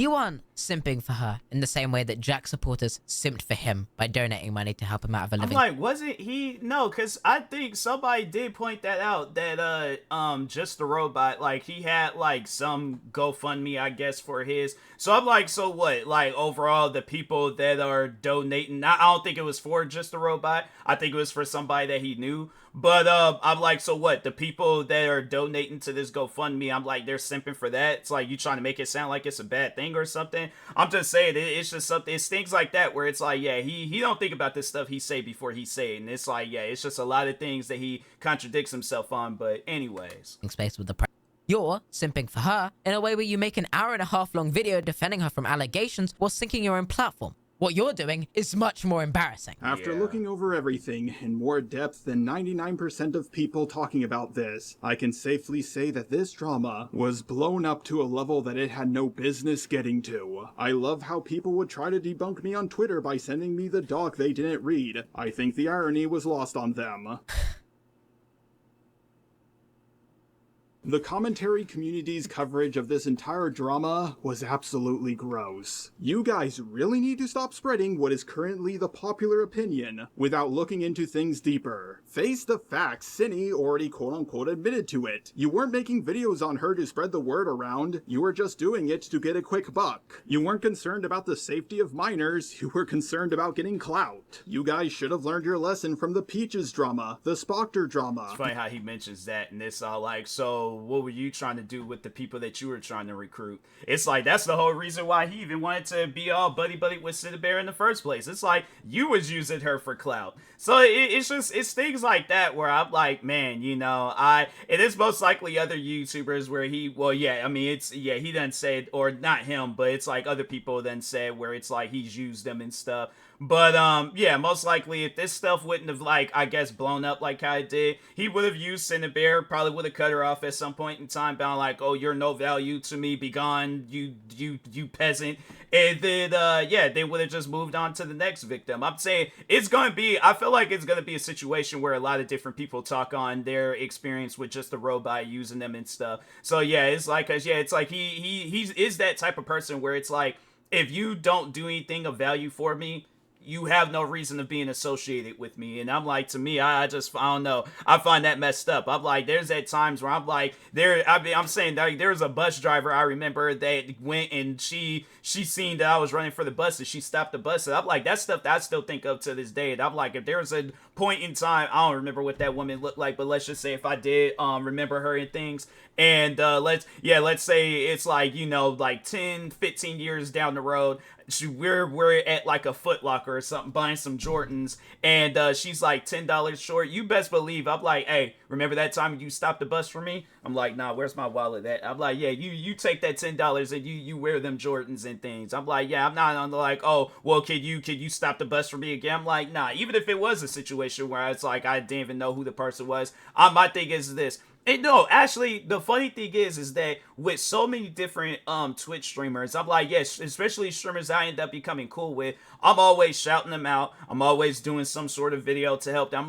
And my thing is this. I'm like, hey, look, you ain't got to do absolutely nothing for me. I'm like, just be a friend. That's it. That's all that I ask for. Be a friend. You know, check up on me and things. I'm like, you best believe I'm gonna definitely do the same for you and stuff. But that I'm like, I'm not asking for nothing from you. You know, it's like just be a friend and that's it. Not them friends where I'm like, oh, be there for me if I need your help on something. But I'm just saying, like, just to have it where I can call you a friend. That's all that I ask for. So, anyways. The Dream and John Swan drama, the Pyrocynical drama, and more. But you people keep making the same mistake of jumping on a bandwagon too fast over and over again. I do believe Synni did bad things. She needed to be called out for them. But she did not groom anyone, and she's not a pedo. If you guys seriously believe that Synni sent a minor, then you would also be at fault for linking the doc with a quote-unquote self. If you did not age restrict your video. So oh my god, he really just tried to flip it on people, I guess, for exposing her. I'm telling you, this is a known behavior thing of Just a Robot, where if he does not want people to, I guess, talk about something that's negative for that person, because he's thinking along the lines, oh, somebody will see this and be all like, oh, well, I don't want to be called out for that, so therefore I'm not going to share it. I'm just going to leave it alone and things. And it's like, bruh, she did wrong. You're not understanding that. She did something wrong. And it's just, man, that's just, wow. That's something that I'm familiar with his fans, where it's like, they'll call you out on something, right? They'll, like, let's say they're all like, oh, TMossBoss, he's racist to PlayStation or something. It's like, yeah, they caught me at Xbox, clan meetings and stuff, and was, chanting Xbox power or something. I don't know. But overall, though, if they called me out on that, and I'm like, fam, I literally own a PlayStation. What are you talking about? I'm not racist to PlayStation. How can you be racist to a video game console? Their words would be, why are you talking about it? Stop talking about it. Leave it alone. Just for them, like, a week or however long later, about like, oh, yep, TMossBoss, he's racist to PlayStation. Here's an old stream of his where he switched over from PlayStation over to Xbox and things. Yep, he's racist. That's like, we gotta cancel him and things. Known behavior of Just a Robot. Doesn't want you to talk about the actual issues, wants you to talk on something else, I guess. But anyways. And so many minors had access to the quote-unquote... Except the document was censored. As you mentioned prior in this video, those who linked the document were providing relevant sources for the video, not showing indecent content to a minor or sending indecent content direct to a child. Like Synnibear. I've checked multiple different definitions for grooming. What Synny did doesn't fit any of them. Sure, what she did is what... It's funny how, like, his dyslexia, it doesn't kick in when he, it kicks in when, it's like he shouldn't, or he doesn't want to read something, but it just seems like his dyslexia, it just disappears when he's trying to prove a point. And it's like, fam, that's what I'm saying. I'm like, you're gonna have to stop with that, oh, I got dyslexia stuff. If you do, then it's like, okay, then it's like, you need to talk on it on all situations, not just only when it's convenient for you, or when you can use it as a get out of jail free card and stuff.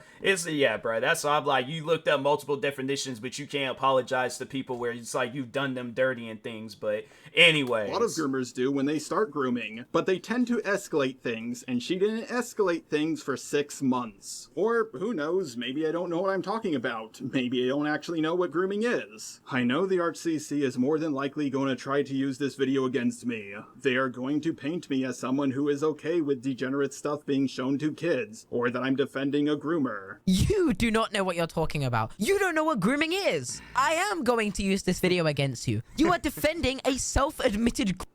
The punishment she deserves is to not be able to access that same audience she took advantage of before. She does not deserve to return to her platform. Now, if you are one of the people who made a video on Synny, and you disagree with things I'm saying in this video, then let's have a debate. It just seems a little strange to me to make a video on someone without reaching out to them. Oh wait, you guys already did that. I, along with Kumo, were the only two who reached out. I know a lot of people won't watch this video, so if you are going to disagree with me, please put hashtag pineapple soda in your comment. All one word, by the way. If you don't, then I know you were too scared to have your opinion challenged. I've made videos on predators before, and I've uploaded more than one video bashing cuties. I've won almost every single drama I've been in, even when I was on the losing side. I'm sure people are gonna say I'm reviving the drama, or that I'm doing this for money or something. But even if that is true, it doesn't debunk anything I'm saying. This is not true. I did send a message out to her before I released my video, though I'll never know if she saw it because she didn't respond. I would assume she did, and chose not to take me up on the offer of running some questions past her, based on the fact she's aware of who I am and has spoken about me on the channel before, but I can't prove that. I am not going to debate you on this. You are wrong, and no amount of pressure you put on a critic is going to change that. You've always been the guy to debate people, and then bring them into a situation where you have an audience that agrees with you, or have a mediator who's on your side. I don't need a debate to know that this video is a piece of shit. Neither does the audience. Like, to me, it's just, debates don't work like that. They don't work where it's like, oh, it's I gotta have my friends. And see, and that's the thing. I just remember the one time where it was one of his friends that contacted me and was like, oh, Just a Robot wants to have a call with you. And so I'm like, look, if he wants to apologize, he can tweet it out, he can make a video. I will gladly accept that form of an apology, even if it's just at TMossBoss, I am sorry, or I'm sorry, or sorry, whatever the situation may be. He ain't even got to apologize for all the crap that he's put me through. He could just simply just say, I'm sorry. I would accept that, and I would go on about my business, all right? I would never badmouth him, talk about him, any of that stuff. But I'm like, he wants to let this be a situation where I did something wrong, and I'm like, fam, I didn't even, when me and Just a Robot very first crossed paths, I didn't even know who he was until his fans was commenting underneath my video talking about, oh, Just a Robot, he talked on your video, he's like, oh, go check out Just a Robot's latest video and things, and I'm thinking to myself, like, who is this guy? But so, no, anyways, I go and I'm all like, you know, it's like, yeah, if Just a Robot wants to have a conversation, all he needs to do is apologize. And then that's what his friend goes on to say, and that's why I just, that with that dyslexia crap, I'm like, anybody else that goes through dyslexia, and there's a friend of mine, well, a former friend of mine that I went to school with where he had dyslexia, but that didn't stop him from having common sense and just overall being a cool person with people. He turned out to be a Trump supporter, and I'm like, dang. Well, I'm like, I just, you know, I thought he was one of the good ones. But overall, though, I do remember even reading about dyslexia. I think I was in middle school. I remember, yeah, like that was like my very first time hearing about it and stuff. And that's the thing with dyslexia, I guess, for people that need to understand it a little bit better. It's like, does it affect your brain and overall you being a good person? No. All it does is have it where you see words and, you know, letters differently and stuff. I think it's like it's backwards and things. But regardless of the fact, overall though, it's like, yeah, that it's dyslexia still doesn't stop you from being a good person. So whatever prevented Just a Robot from being a good person, it's outside of his autism, it's outside his dyslexia, it's outside of his childhood, his upbringing, whatever, him being homeschooled, it's outside of all of that. There was a day in Just a Robot's life that just overall wanted to make him out as some internet villain, and we got to figure out that day and let him know whatever happened that day, that shouldn't give you a reason to just go after everybody. They ain't did nothing to you. So anyways.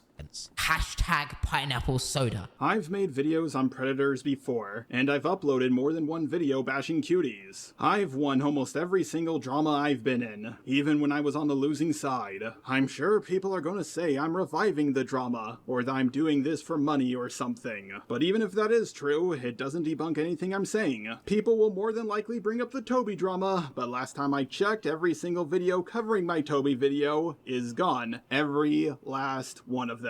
I'm not gonna lie, I'm a little scared of the backlash I'll get from uploading this video. Both my roommate and my girlfriend try to talk me out of uploading it. They think I'm right, but they don't want to see me fight for so long and so hard like I did in the Peaches drama. So I'm like, so his girlfriend is just as crazy as he is. If you sat down and watched that video, or maybe, you know what, maybe that's the case may be where it's like, he explained it in a way like maybe she didn't see the video. I don't know as much as his roommate, but regardless of the fact, it's like she didn't see the video. She don't know what's going on. Just the Robot explained it in a way where, of course, she's gonna take his side.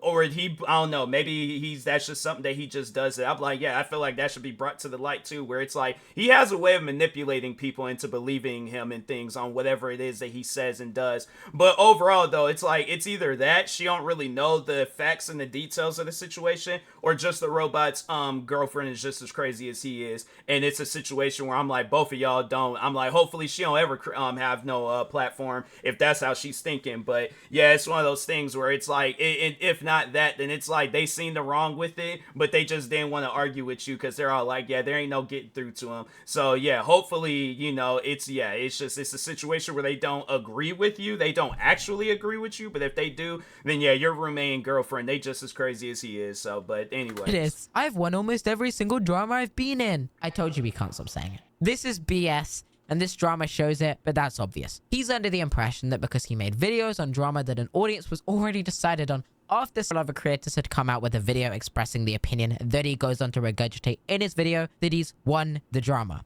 That is not the case. By the way, Peaches is someone that became a bad person after everything I did for them. After everything I did for them. This guy is so weird. Okay, so first thing I want to ask you, how are you feeling right now?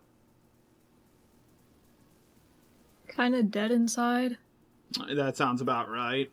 Like, you seem like you've been through quite a bit of a roller coaster lately. Mm-hmm. So, here's my first question, if you don't mind if I begin. Do you mind if I begin? Am I being recorded? Actually, sure, I'll ask that. Would you be okay if I record you? I guess it should be fine. Okay, so for my first question is... She probably... It's one of those things where it's like she asked that question because she probably didn't want to be recorded, but she's probably all like, I know if I say I don't want to be recorded, he's going to turn it into a debate, make it seem like he won, and I'm not trying to go back and forth with him. So overall, yeah, it's just something where it's like, yeah, she overall played her cards right. I mean, but at the same time, though, I don't know. Like, it's something where it's like, if we go all the way to the beginning of all of this, like, you know, her engaging in that shouldn't have happened. You shouldn't have been having no weird conversation with no kid and stuff, and you wouldn't have to be in this situation, but... Yeah, overall, she knows the business with Just a Robot. She knows, like, there ain't gonna be no end to me and him going at it with each other and things. So, anyways, yeah, and it's like, let it be a situation where if she didn't agree with no conversations or nothing with them, oh yeah, he definitely would have been all like, no, I'm just gonna just go and just tear all into this girl. I ain't gonna let her survive nothing. I'm gonna give her the same treatment as I've given everybody else. I'm just gonna send a massive amount of hate and all this other stuff. Because I feel like that's definitely would have been its direction if she didn't like want to be all cool with them and things. But anyways, did you actually like look at the docs at all? The first one, yes. The second one, I didn't get a chance to. It was made a part of it. Or is it so something else? that Jack could upload his video, as far as I'm aware. Oh, okay. So I'm pretty sure. I'm go pretty on. sure it came out the same day as me making my, like the one that No made. I'm pretty sure was made on the exact same day that I recorded my apology video. And No is the 14-year-old, correct? Yeah. Okay, so here's my first question. I looked at the first doc. Like I desperately looked all over the first doc. I don't see any grooming going. Stupid. Oh yeah.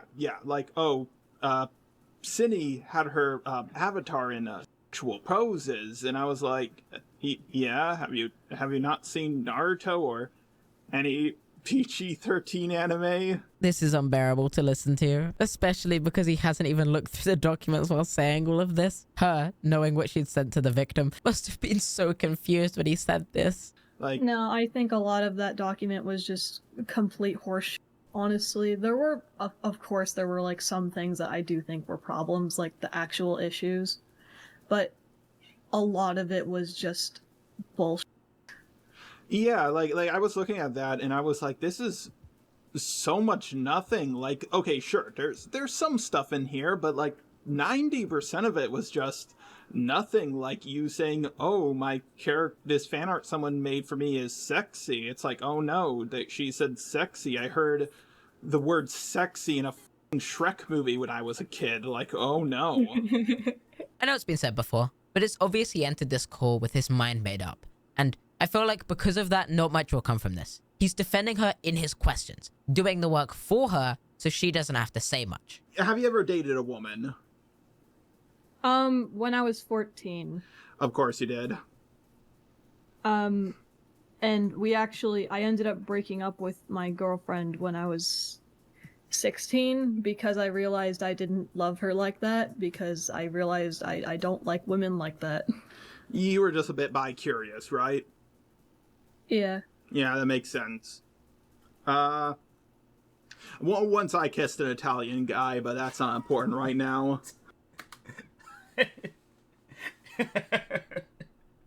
I had heard that, and I just, man, it's something where I'm like, hey, look, man, there ain't, well, I guess I would say for myself, I wouldn't just randomly, I guess. What was the reason behind it, though? Like, that's the thing where I'm like, man, Just a Robot, he's somebody where it's like, if they were to do a biopic or a documentary about him and his upbringing, I think I would pay money to see that. It's something where I'm like, nah, I need answers. Like, it's something where it's like, when I watch a lot of different documentaries and biopics, I'm like, I either already know what happens, or it's something where I'm like, I mean, I guess Just a Robot, on the other hand, like, it would definitely be that scene where in the, like, I feel like in the biopic, like, yeah, let's just lay it out, right? You see Just a Robot, this man, he's just randomly just took a trip to Italy, and it's like, this is when that part happens. I'm like, okay, so now but I'm like, but what led to that moment in things?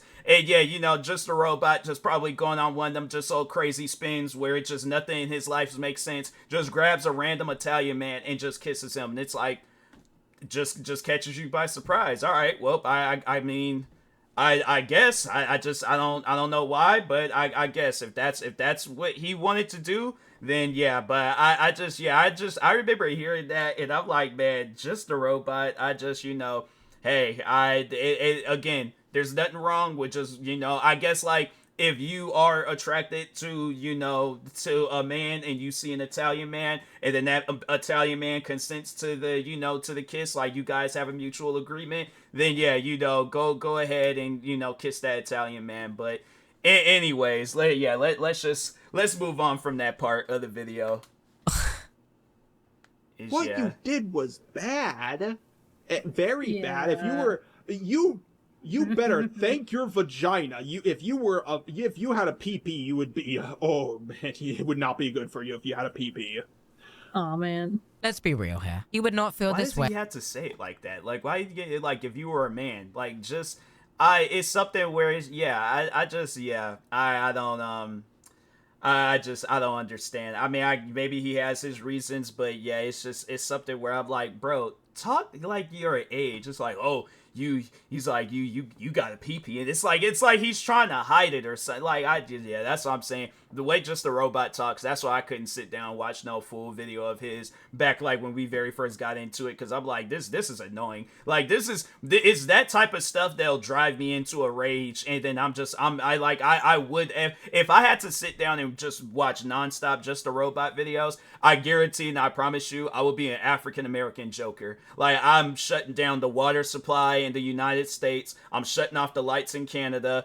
I'm trying to think of I'm taking away everybody's HDMI cords in the UK. What else? I'm taking all the tires off of cars in Mexico. I am becoming a global villain. Even if it meant for, like, if I do everything here, like I do all the side missions and main missions of becoming a villain out in the out here in just in planet Earth. I'm going to Mars, Venus. I'm even gonna go to a gas planet and become a villain there. I'm like, nah, bro, send me off to Jupiter. I'll figure out something. I'm like, yeah, I'm doing something. I don't know. I'll steal a moon or something from Jupiter and things. They got like 60 something moons. I think I can steal a moon real quick. But yeah, it's like, bro, I am becoming a whole galaxy villain. Like, but no, Bump being a Earth villain. I'm like, no, bro, I'm doing some Darth Vader stuff. I'm like, nah, bro, I'm out here going to be fighting with my son in space and things. That's what I'm gonna be doing.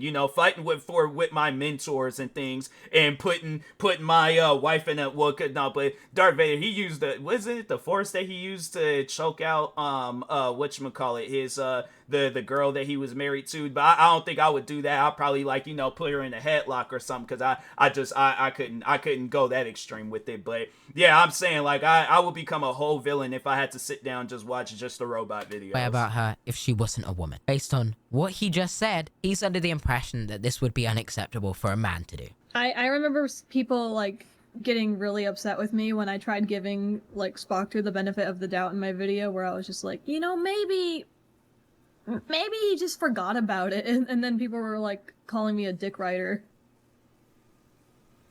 Well, you are that. Let's be honest here. I've seen how much you coom. Rude, but anyway. Come on, you're a coomer. You're like a super coomer. Like, I've seen some of the stuff you've drawn. Don't remind me of what everyone's seen. Fuck. Oh, dude, this is next clip.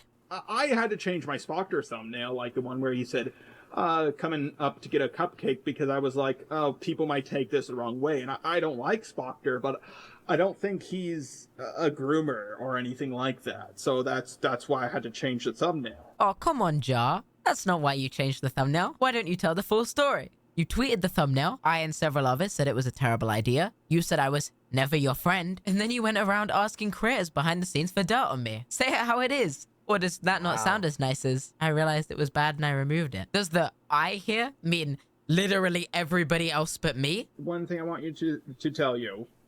It's going to be a hard uphill battle, but you know what? It was the same way for Hopeless Peaches. And since Hopeless Peaches made it out, I'm going to help you out. And I'm going to help you out through this. Okay? But I'm going to ask you something.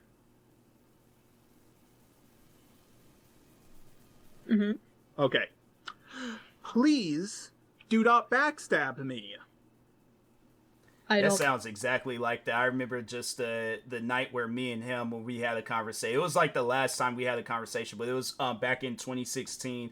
And it started off like that, where he was like, oh, I want to help you and give you some advice, but you got to do something from me. I'm like, I'm not doing nothing from you. I don't want anything from you. I will put in my retirement papers as a content creator before I do anything with Just a Robot. I'm like, if it came down between where it's like, oh, I have no choice but to make a video with him, then yeah, that will be the end of my content creating career. I will gladly do my last video, do my last stream, put out my last album of music. What else I would do? Comedy skits, voiceovers, all that stuff. I will gladly do one last video for each of my channels and we'll just call it a career. But I'm like, and the thing is this, I said that years ago, how I would never work with them. That still stands till this day, all right? And so it's just one of those things where it's like, he always wants somebody to like work with him or be cool with them, and it's like, bro, don't nobody want to be cool with you. It's like, it's one of those things where it's like, yeah, I feel like that people are misled, and then yeah, like Harley for an example, where it's like they're misled, they think that they're cool with you, they're your friend, and then just out of nowhere, it's like, then you let them know of the reality, and then that's when it's like, dang, all right, well, I guess I guess I just gotta, go on about my business from this person. But yeah, it's like, bruh, don't nobody, if people know that, like, knew who you actually were, they wouldn't want to be cool with you. And I don't mean that in a way where it's like, I don't know, I feel like that might be a disrespectful thing to say, but it's like, okay, then change your ways so people wouldn't have to question the friendship with you. But anyways. Plan on it. I'm not an asshole. Okay, it's just, I have to ask that because it happens a lot. I don't know why this keeps happening. Hey, I'm going to help you through your drama. Okay. Oh, thank you, Jar. Oh, you're welcome, Peaches. Anyways, I'm going to go tell a bunch of people your race is behind your back. Oh, this sounds great, Peaches. Oh, hey, Junkie, you want to... I'm going to help you out with Lulu Bell stuff. Oh, thanks, Jar. Anyways, I'm going to backstab you in the Toby drama and also call you racist. They're like, if you do backstab me, please call me sexist. I'm tired of the that's racist where this stuff. clip came from. I want to be sexist now, okay? I would see this clip in like other videos and stuff. I didn't know that it came. Well, I knew it came from this like interview and stuff, but I didn't know like the context and just the whole conversation. But anyway, call me homophobic. You know what? Like I could do that too. Like here's the thing: I'm way more sexist than I'm racist. At least you're admitting to it. What do you know? You're a woman.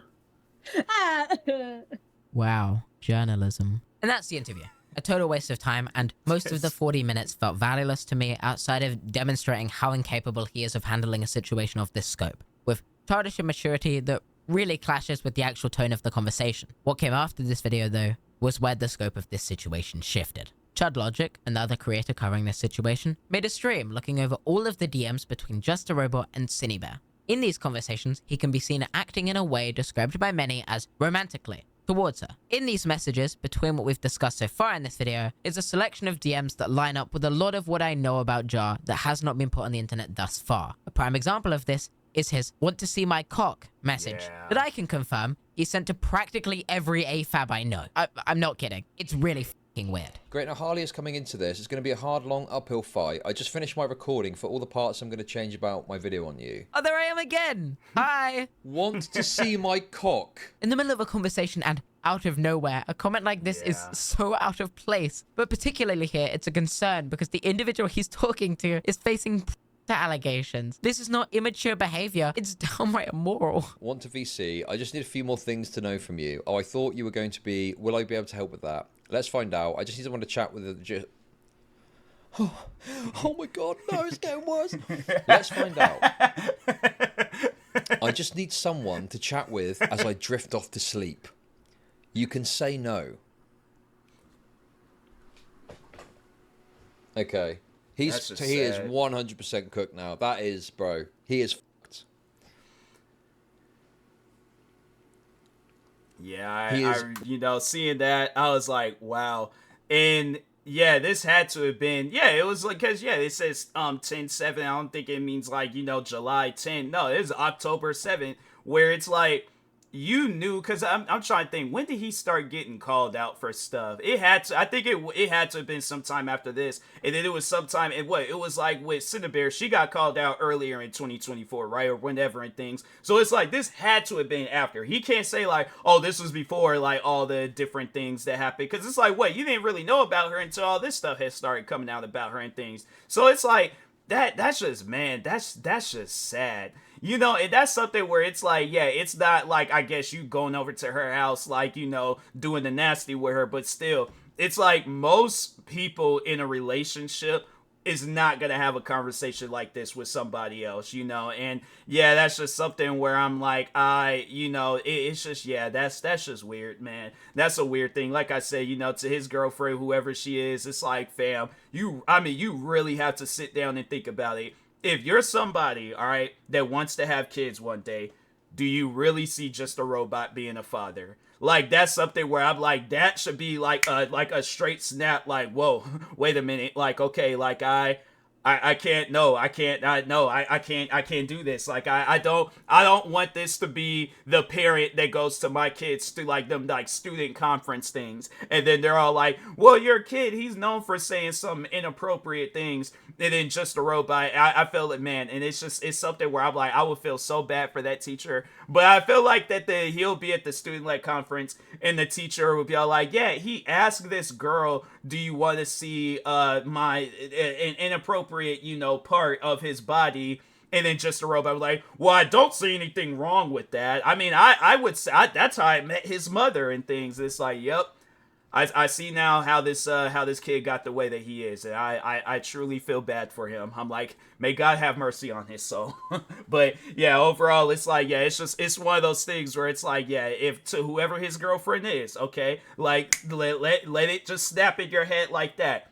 He's not the man that you need in your life. There's many other people out there, okay? There's many other people out there. I beg of you, okay? Find them, all right? This should not be your final stop, okay? There's men out there that will actually put you on a pedestal and make you feel like, like you're worth it. You're worth chasing. You're worth, it's like they'll show you the love and attention. They'll be asking you this question, not your boyfriend asking you somebody else this question. So, it's just one of those things where it's like, really sit down and think about it. Is this the man that you want to spend the rest of your life with? Because if so, like I say, you just as crazy as he is. But if not, right now, it will be the time to leave. 100%. If you doubted it, Just a Robot, if he see this part of the video, I know he is upset. Like I probably am gonna get at some point in time. Well, I mean, he did say he was working on a video about me. I think it's if it's on Patreon, I'm not even gonna bother to look at it. Maybe if it's on YouTube, I might do like how I did with the first video, watch the first 3 minutes and then just go on about my business and things. But oh man, I know he's just built it up. Like he's gonna probably come out with a diss track about me. I'm willing to bet when GTA 6 comes out, I'm willing to bet $1 million in Grand Theft Auto money, all right, even in Grand Theft Auto 5, I'm willing to bet $1 million Grand Theft Auto dollars that Just the Robot's gonna come out with a diss track on me. I'm willing to bet my hard-earned Grand Theft Auto cash that he's going to do so. Already, I obviously said earlier I thought this guy's compromised like this. This is proof. He's compromised.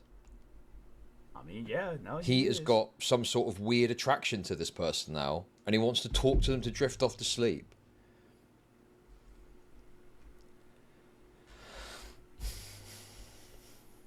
I just need someone to chat with as I drift off to sleep. You can just say no. I'll just take that as a no, lol. We weren't going to chat about anything important. I just like talking with anyone as I pass out. Good night. Sorry, I was playing with my cat, lol. I got her a thing and she was messing with it. I can call.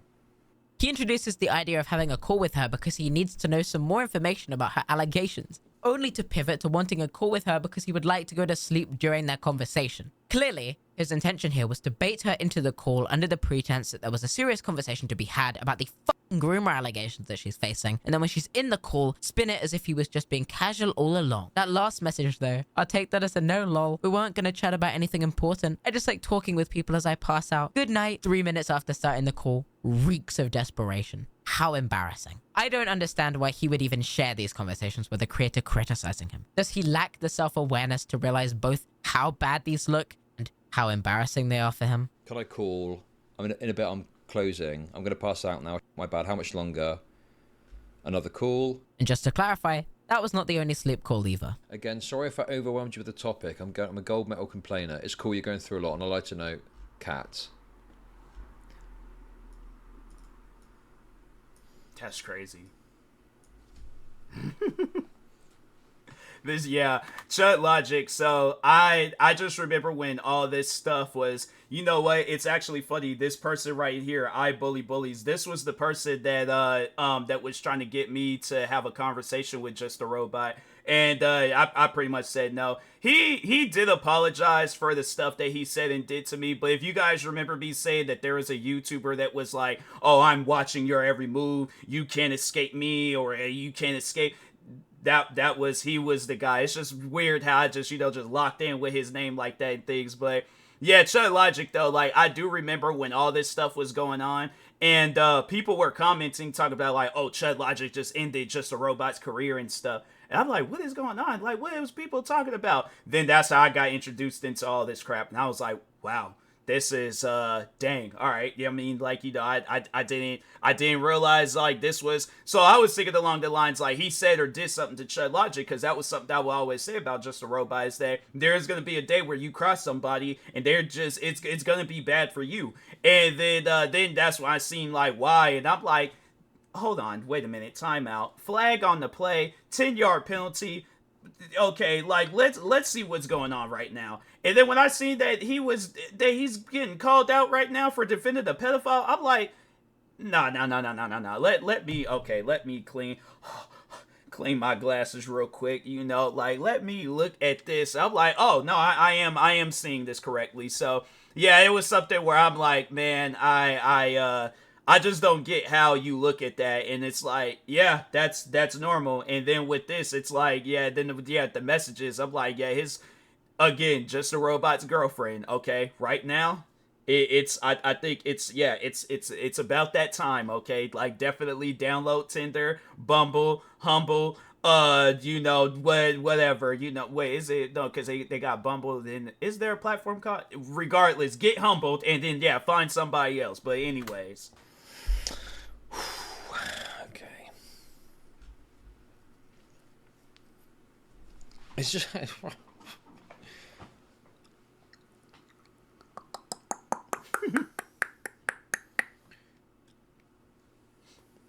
like, gotta process it. Take a moment. This is like... I cannot... It's like my brain cannot process the absurdity of this. Yep. It's too much. It's too absurd. It's like, it's not real to me. It's not just how out of place these responses are within the conversation, but also the fact that she isn't even entertaining them or providing a response. She is clearly not matching his energy. And I feel like that reflects even worse on him. This one-sided interest in the other person couldn't not have had some part in his effort to defend them. This is not how someone talks to a person they are making a video about over...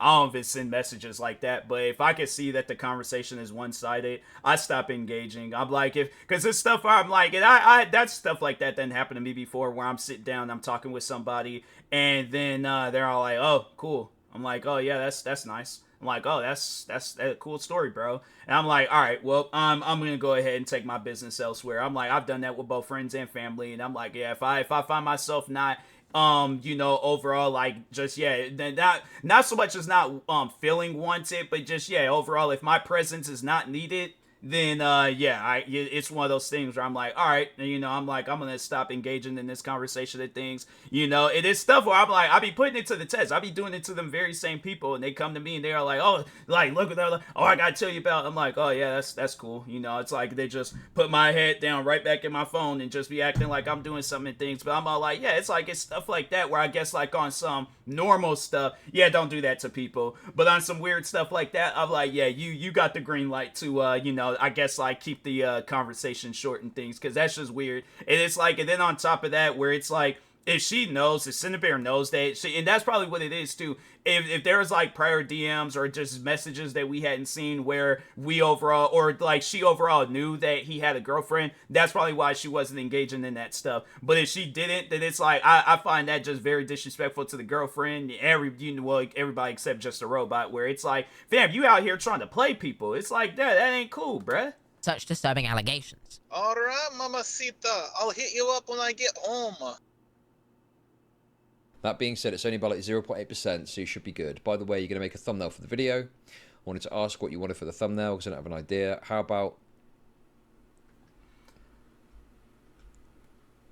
about this with me as Buzz and you as Woody, with a text saying, expose videos everywhere. Is Synnibear making the thumbnail? Am I understanding this correctly? Or maybe something with you about to burn at the stake. Also, are you sure it's a good idea to have me make the thumbnail?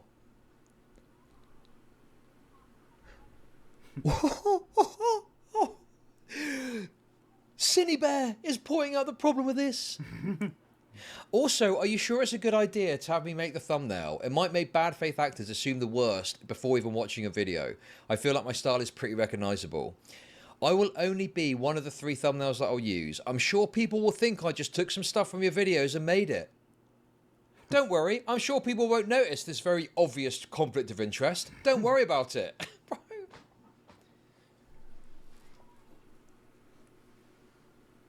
Yep, it's weird, man. I'm blown away. I'm totally blown away by this, guys.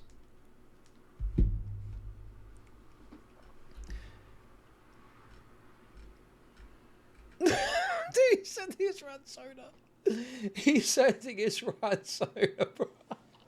This is unprecedented. This is the first time I've seen something like this. Totally unprecedented scenario. I'm blown away. It'll, maybe not if I draw it myself, but if you're sure, it'll be fine and okay. It'll be my first time drawing Mr. Robot Man. Yay, make me sexy. This is not an uncommon thing for him to do when it comes to making a defense for AFAB creators. He did this with Hopeless Peaches too, reaching out to him before he transitioned and asking for him to make a thumbnail on a video about him. While there, it was not near as serious a claim and so much less of a problem than here, it is still a trend. With that thumbnail, he had himself and another creator battling over Peaches, with them in the back blushing over his heroic attempt to save them. Now, to take some accountability here, I have commissioned a creator for a video about them before. I do agree that was a bad call. With a situation this serious, it's not a decision that you should make, let alone do with the intent to disguise it from your audience so that you don't receive backlash for it. I am under the assumption that a large reason for this decision is that he does not have a lot of cash and views his defense of someone like this to mean they owe him, and as such he can get free art for his video out of them. Here with Synny, he makes the explicit request to be drawn sexy for the thumbnail. Maybe a joke, still fucking weird. And in a previous thumbnail with another... Let somebody... My thing is this. I'm like, you could do as little as a, like, oh, I'm gonna shout you out in my stream. Fam, I'm shouting you out in a video. I'm taking the time to talk about you, what you do, what you got going on. If there's some other stuff you want me to mention, I'm like, fam, I'll do that. I'll make because I do have like a channel where I make like clip compilations for people in their Twitch streams. I'm like, fam, I've sat down and done stuff like that for people, then shouted them out on TikTok, on my Instagram. I'm saying, and then went and started up my own streams and shout them out. And all they just need to do is just shout me out one time. So it's one of those things where I'm like, I guess with me and how I look into a friendship, the thing is this: you could go one step for me, and I'm going 10 steps forward for you. So that's how I look at it. Where I'm all like, I appreciate a friendship, and I appreciate the things that people would do for me, But I'm not looking at it as like, okay, well, if you take a step for me, then I'm only gonna take half a step for you, and then you gotta take another step for me to be able to take one full step for you. Nah, it don't work like that for me. So creator that cut ties with him, they are presented as a mouse with him being a cat. I don't know if I'm jumping to conclusions here, but I'm starting to see a pattern in these previous videos, and it becomes hard not to assume malintent when you see these weird thumbnails involving AFAB creators. Hold on for 1 second, because I'm a little on the hungry side, so I'm gonna put my food on, but I'll be right back. Just give me 1 second. All right, I'm back. Just had to put my food on real quick, but anyways, let's go ahead and get back into this video. Creators. And while I was looking into this, another friend showed a conversation they had with Jar when they'd first got to know him, where he'd asked them to call, and they said, "I can't right now," and he responded with a message saying, "Hey, I'm going to go jack off to anime now," and then, "Oh wait, it's No Nut November." Between these messages, the other person said, "Have fun," and true. The friend zone must be all he's ever known. Alright, we're finally at the point where I can talk about Just a Robot and VidCon. I know at this point that what happened in LA across the past 2 years has been discussed, but there is a lot I haven't had the chance to share amongst what other people have made public. After he and I had our fallout, we were both at VidCon in 2023. Throughout the entire trip, he was sending bizarre DMs towards an art creator, Mally Malware, in which he was jokingly asking for her to come back to his hotel room and really not taking a hint as she made it clear that she was not interested in spending any time at all with him. One message in particular actually set off alarm bells that read, "Okay, but please know that I won't be like, you were too scared to VC. Now you have nowhere to run and I have a gun." With none of us even understanding why he would ever send something like this. He also said here that he wished he could still hang out with me. How sad. It was around this time that he must have spotted me in the CVS pharmacy.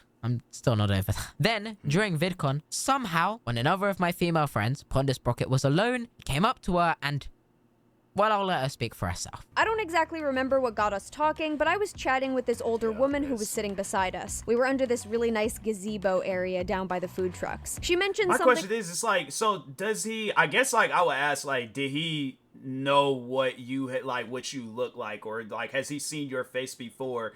Because my thing is this, I'm like, if he's seen your face before, I don't know how you can miss somebody where it's like, okay, or at least like know of how you look, meaning like height, size, face, all that stuff. But yeah, that's something where I'm like, I just don't know how you can miss that. So it's something where it's just, if he's standing exactly behind you in the line, he most likely knew what he was doing. That's something that he ain't going to come out and admit to. But yeah, it's something where it's like, he most likely see you in there. My thing is this.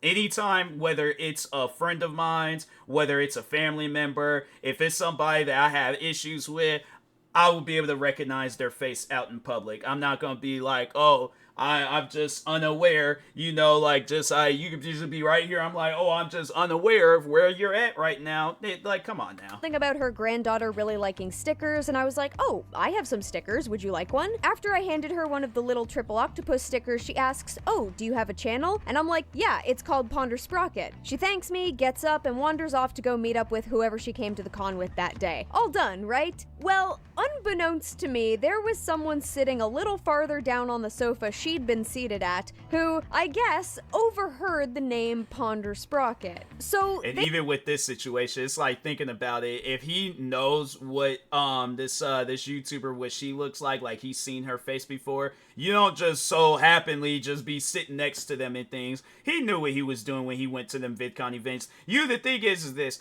you don't go to, because I don't know, I guess like to use like I don't know if people follow like the rap, just overall rap music that much and things, but I guess to use that as an example, because like that's like something. All right, so just to go on like into the example, so let's say a rapper comes out with a diss track on another rapper, and then at some point in time they're like, oh yeah, I'm gonna be at this place, come through, whatever the situation is. But overall, that's called posting your location. I think that's something that a lot of us know. Continue following me. So anyways, that rapper disses another rapper. Sometime later, they post their location. That other rapper see it, especially if they got issues with that rapper. And all they just gotta do, get a ski mask, get a gun, they drive up to the location of where that rapper is at, and they try to end their life. That's something that you would hear a lot in the rap music, okay? Like, it's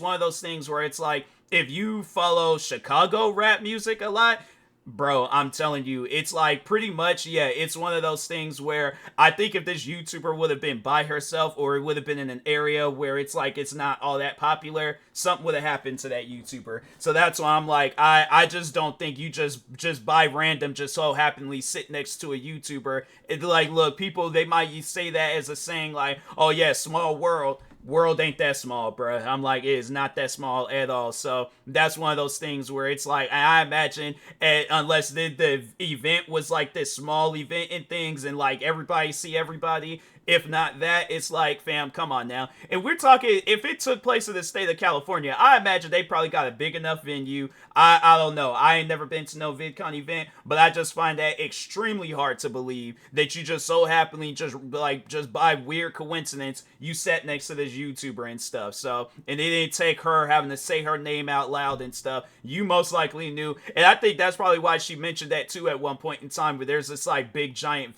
fan and things that can like you can't really hear what a person is saying. So he sat down, he seen that he was sitting next to her, he's seen her from a faraway distance, so he sat down and he's probably all kind of like doing this and things. He's like, okay, I'm about to be weird and stuff. And yeah, and if my thing is this, all right, if she could like barely, I think she does say that, where it's like she could barely hear him when like she was when he walked up and grabbed her hand and said his name and things. But I think like when he got up close, then that's when she said it. And I imagine she is, maybe, I don't know, maybe she was talking at a high enough volume next to that old lady when she was giving out stickers. But I'm like, if she, like I said, if Just a Robot knew what you look like, you ain't gonna miss a person's face in broad daylight, okay? So anyway, they stand up, walk over, and okay, I need to fill you in on where we were sitting. I mentioned that we were in this open gazebo area, right? But right behind us was this big industrial fan blowing bubbles from some soft drink booth or something. I don't know. I only specifically remember that because I've definitely got footage from later on of the bubbles floating around us, but also because sitting right in front of this industrial fan blowing bubbles directly past my head sorta made it difficult to hear people. I was already really struggling to hear all of the so it's like, how did Just a Robot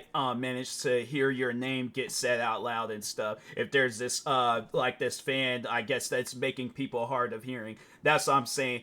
He knew what he was doing. The thing is this, when you dealt with somebody like Just a Robot, you don't be falling for no, oh, well, I ain't hearing none of that, bruh. I'm not hearing absolutely none of that. He had been watching them that whole time they were at that VidCon event. I'm willing to bet money on it. Conversation with that older woman, and she was sitting directly beside me. So this person comes up to me and says something that I couldn't hear, but then I look up at their lips and I recognize the words being said as Ponder Sprocket. Obviously, the first thing on my mind is, oh, they recognize the name. So the first thing I do is reach into my bag, grab a sticker, and hand it to them. When I did, they, in turn, grabbed my hand, doing a little handshake, and I really struggled to hear what they were saying, but through their lips, it was something like, I've got a channel too. So, taking a shot, hoping I read that right, I asked, oh cool, what's your channel? And they, whoo, like a creeper, clasped their other hand around mine,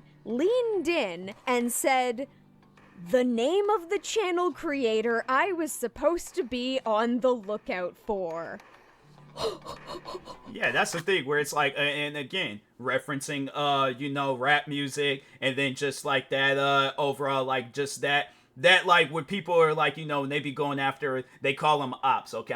If you guys need an education lesson on rap music, I got y'all. But anyways, when they be out and about looking for their ops, they don't be out in broad daylight, you know, no ski mask, no nothing. No, usually they're in a car that's unrecognizable. So it just be like some just random car or whatever and things. Tinted windows, ski mask, making sure that nobody don't see them. As soon as they see the person that they're looking for, they're not gonna be all like, hey, you're about to get shot, all right? I'm just warning you ahead of time. Notice the gun, and I'm aiming it at you. It's like, yeah, they're not gonna be like, you know, giving you warnings or, you know, all that other stuff. They're gonna be as secretive as they possibly can. So that's why I'm like, that's why it's like the more and more I hear this, it's like, Dang, he was I feel like the creepiness, it didn't just start right then and there. It started long before he was, because it's just, yeah, what Harley said, that he was standing behind them at the store, and then him sitting next to this YouTuber.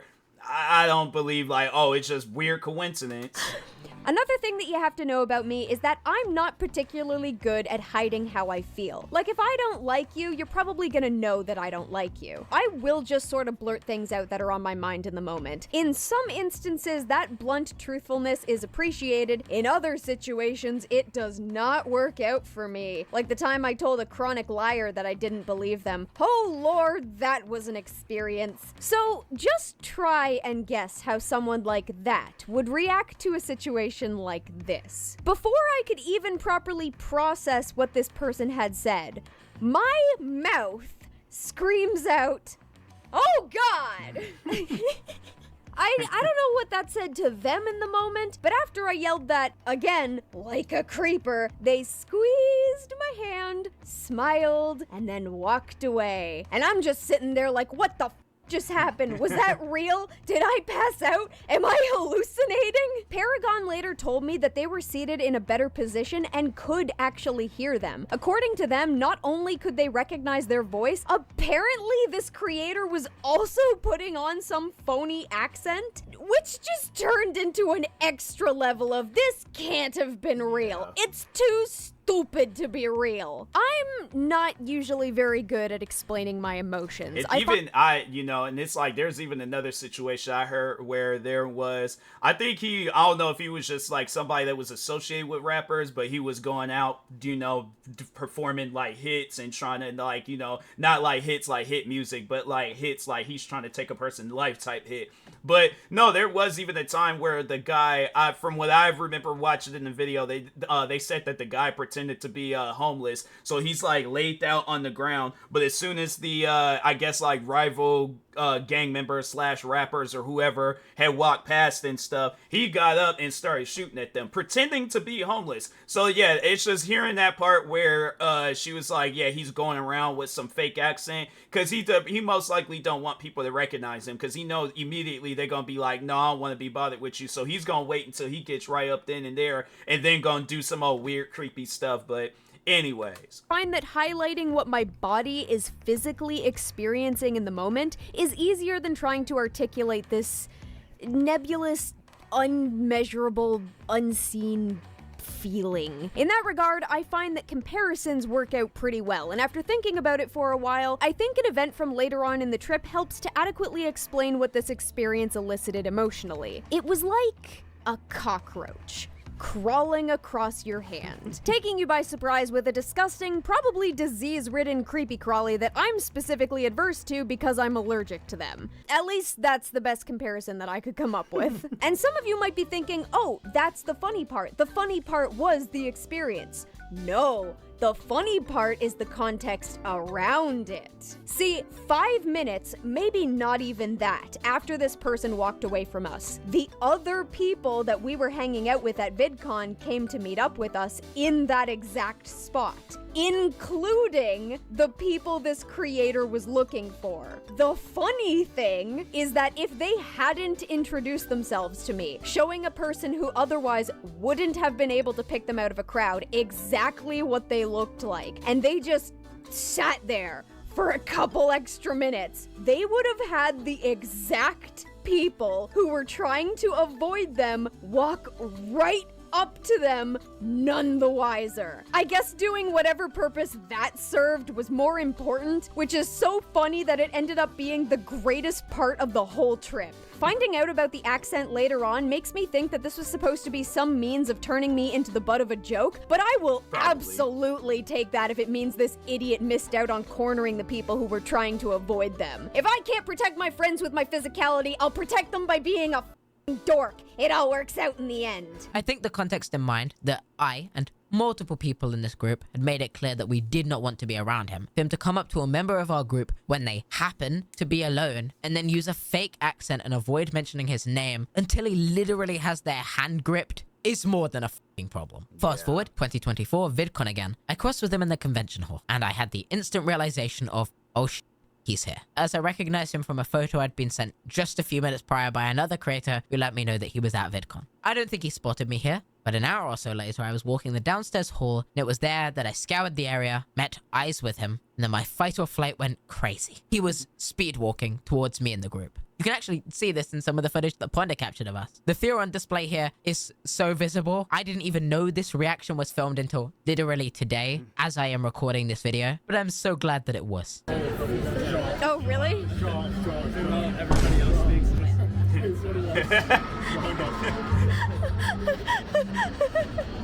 Yeah, I'm saying, you don't want Hide to your be bonded face, with avoid somebody. it. Yeah, it's one of those things.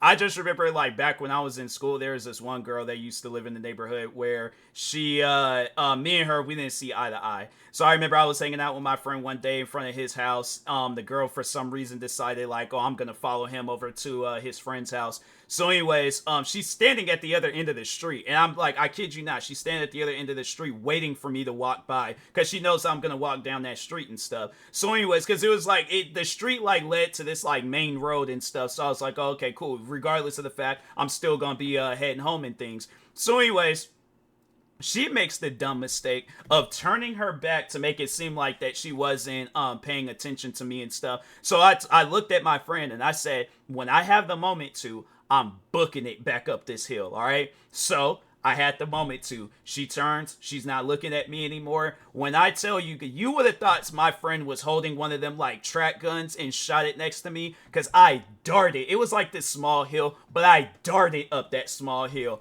I lowered my body. You would have thought I was running away like a Tom and Jerry character. You know how, like, they do, like, them fast runs, but they always be doing, like, some weird pose and things? Gone. I get home. It's like a school got out at like 2 something. I get home. It was like, yeah, like a little bit before, because I ain't lived that far away from the school. So it was like maybe a few minutes after. So she must have thought that I went inside my friend's house and was just sitting out there waiting for me and stuff. She didn't come back. I think it was like 5 o'clock. It was like 5 o'clock. And I'm like, school got out hours beforehand. I'm like, I know she got in trouble by her mom. But anyways, but yeah, I was like, I didn't get along with that whole family at all. You know, it was one of those things. I'm like, yeah, but I avoided her at all costs. I'm like, yeah, I'm like, trust me, ma'am. I'm faster than you. You ain't gonna be able to chase me home or, you know, be able to outrun me or anything. But yeah, you like go and you see people you don't like, you are gonna avoid them, so. Are you protecting me? Yeah. Enjoy that. That is probably the most open I will ever be online. I literally hid behind Ty, Oranges, because his face wasn't public at this point, and then the only other person whose face was public was hidden by another person too. I am not kidding when I say this. I, alongside the rest of the group, literally turned around and ran up the escalator in an attempt to get away from him. Update, we are still avoiding that creator. Just made eye contact with him. We're not succeeding. This is why you run. This is why you run away. We walked right past him. Is he like the guy with like the Captain America shirt? Oh, that's what he's wearing? Okay. This is him. Yeah, I saw the picture and immediately forgot what he looked like. That's what you gotta do. Wasn't it John Wick 2 when they was like both John Wick and bro, they were like, I'm not saying like get an actual silencer, but maybe like a water gun or something, and then, you know, if you see him following you, get like a water gun that can like shoot out some distance and stuff, and kind of just like hide it underneath your arm and just spray him in the eyes so it can distract him a little bit. So at least then you can like properly get away from him, and he's not following you all around and stuff. But anyways. See, I did allude to what if the creeper was... and then, oh no, I summoned them. You manifested. So, okay, so now I'm getting ready to go eat. I'm gonna pause. I'm gonna pause again, but yeah, it's gonna be like a second where I come back and then I finish out this video. But I am hungry. I need to eat. So give me a moment. All right, I'm back. Just had to, you know, eat right. I did a little speed eating, and I was like, nah, let me hurry up, get back into this video and things. But anyways. I'm so sorry. What have I done? Not a fun experience. In making an effort to talk to me after I made it so clear that I did not want to, is a total violation of my boundaries. Moving on. After the Chud Logic streams, an allegation was made public that Jar had made the request for a minor to draw NSFW of Jaden animations. I know his defense of this was that he did not know the person's age, but I feel as a grown man, you should know better than to ask a person to draw NSFW for you before checking their age. Negligence like this is totally unacceptable. Not to mention the concern over him doing this. And the thing is this, I said it early on in this video, that he most likely had did something along the lines of Synnibear, and I'm like, there you go. I forgot about that. I remember them mentioning, just hearing other people mentioning in other videos and stuff. But yeah, I'm like, then there you go. I'm like, but my thing is this: it might not. It can't be just the one and only time. He's most likely done did that crap before. But anyways. It's about Jaden. He has a weird obsession. You got like that's something that's like I think I was gonna say that at some point in time in the video. It's like you gotta think about the amount of people that I guess that it was either this video, it might have been a different video. I don't know, but overall, there's probably people that have fallen victim to just the robot's behavior that's not even on the internet no more, so they don't even know about all this stuff that's going on. So yeah, it honestly wouldn't surprise me if sometime down the road where somebody done came out and they done talked on some stuff that just a robot done said or did to them. So anyway, with her that even made it into his defense of Synnibear, in which you can see in the background gameplay footage he creates himself in game and also Jaden. I would give credence to the potential that his editor was the one that recorded this gameplay footage and they were really fucking terminally online if Jar had not told Synny in his leaked DMs with her that he was the one recording the gameplay. Another concern I have here is that this clearly does not align with the values he laid out in his video. Should we draw porn of someone's characters if they don't want us to? Which features Jaden animations in the thumbnail. Both Wolfie and Jaden don't like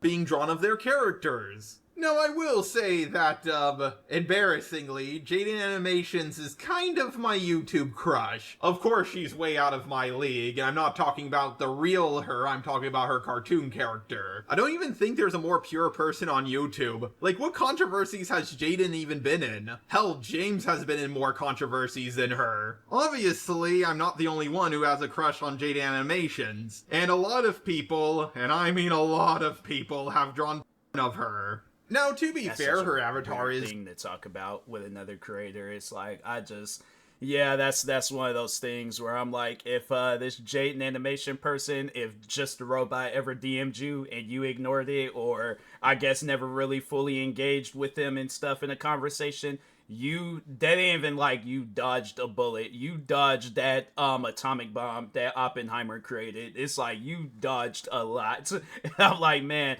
that's honestly, that has to probably be the best like bullet dodging of all time. But anyways, it's quite attractive, and so is Whoopie Chews. But should we really be drawing of people if they don't want us to draw of them? Well, I guess not. I mean, we already have enough as there is.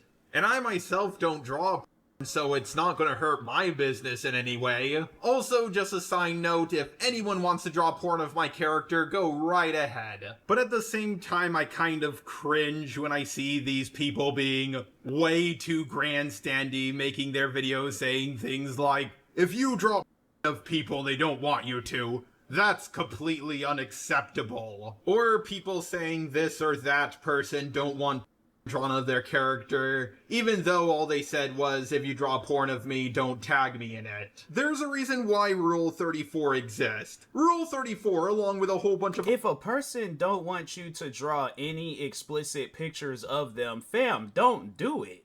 I mean, like, how it is things like that where it's like, yeah, just a robot. He don't understand a person's boundaries. And honestly, it wouldn't surprise me if he got caught up in some stuff because he didn't respect the person's boundaries. And it's like, fam, it's not that hard. Like, you can't blame your childhood. You can't blame your dyslexia. You can't blame your autism. You can't blame absolutely nothing. You don't respect people's boundaries. And I guess, like, if somebody violates him the way that, I guess it's on an equally damaging like, you know, I guess, like, way of how he would do it to somebody else or get somebody else involved, I guarantee not probably. I mean, he was getting ready to make a whole Patreon video about me because I called him a pedophile. So it's like, so you didn't like that, right? So how do you think these content creators feel if you out here showing or drawing like explicit pictures of them? They gonna feel a certain way about that. So it's like, yeah, bro, it's like, you know what? My thing is this. if you don't want things to happen to you, don't do things to other people. I'm saying, like, a lot of the things that he says and does, if not all of the stuff that he says and does, can be avoided. But he decides to keep digging himself in this hole, and it's like, all right, well, you know, the thing is this. You find yourself in a situation where you're like, dang, bro, can't nobody help me? I can't get out of this. Like, I ain't got no choice but to quit my content creating career. You put yourself in that situation. Other rules was originally posted on 4chan. Most famous of these would be Rule 34, if it exists, there's porn of it. Rule 63, if it exists, there's a gender bent of it. And I forgot the exact number, but there's one rule that says, if it exists, there's a pony-OC of it. These rules are not made for people to follow them. It's nothing that the internet is going to live or die by. These rules are more like, you know, the rule of gravity. It's just something that exists, and it doesn't matter what your political opinion is on gravity, because, well, gravity is always going to exist. I have actually met people who think that Rule 34 is a law on the internet that people have to follow. Now, I could say over and over, don't draw of Jaden, or Woofichu, or anyone who doesn't want of their character drawn. If you do that, you're just a sick While saying that might make me look like a good and moral person, it doesn't really fix anything. Let's say 100 people draw of Jaden animations. You can cancel one of them, two of them, hell, even a dozen of them, but eventually a bunch of anonymous trolls are just going to start spamming. Why would they do that? It's because they now know that this is something that would piss a lot of people off. It's something on the internet that we just can't change. If we want to change it, well, we would have to become like China and just illegalize. I guess we could ask people for permission to draw, but I'm not going to go up to the 13-year-old who made Sky and say, yo, 13-year-old, what up? Mind if I draw of your character? I mean, after all, she's of age. There's also a lot of controversies that have to do with people shipping YouTubers with other YouTubers, like how many people are shipping James and Jaden together. And I can understand how James feels. I mean, after all, now he has a girlfriend, so it must be really awkward for him. So there's only one thing to do. Stop shipping James with Jaden and ship me with her instead. Getting rid of is kind of like getting rid of hate comments. I mean, you can try, but your efforts might not only be in vain, your efforts actually might make the situation even worse. Well, I certainly don't think it's a good thing to draw of someone. It's like I guess, yeah, I guess as the person that's having it like happen to them, like I guess like putting myself in the example, I can't stop people from making videos about me and stuff, but I guess the ones that's promoting it, yeah, it's like that could be a start right there in things, but yeah, like I said, just a robot. It's like he's trying to defend it, and I'm like, fam, there's no defense for it. It's like you're out here drawing stuff of a person that doesn't want that stuff to be drawn, and you're trying to make it seem like that. Oh well, I just remember the time where me and him, when we were like actively getting into it, and he was all like, oh, I ain't got no control over what my fans do and stuff like that. And I'm thinking to myself, it's like, but you could easily just say like, hey, leave this guy alone, and then stop making videos about me. But yeah, overall, it's like, that's why the stuff that he says, it's like, it's things that's being used against him. So it's like, it's funny how he's saying all these different things, and it's like, fam, being used right against you, and you don't even realize it, so. Or their character if you don't want them to. It's kind of something that we're just going to have to deal with. And let's be honest here, it's a complete first world problem.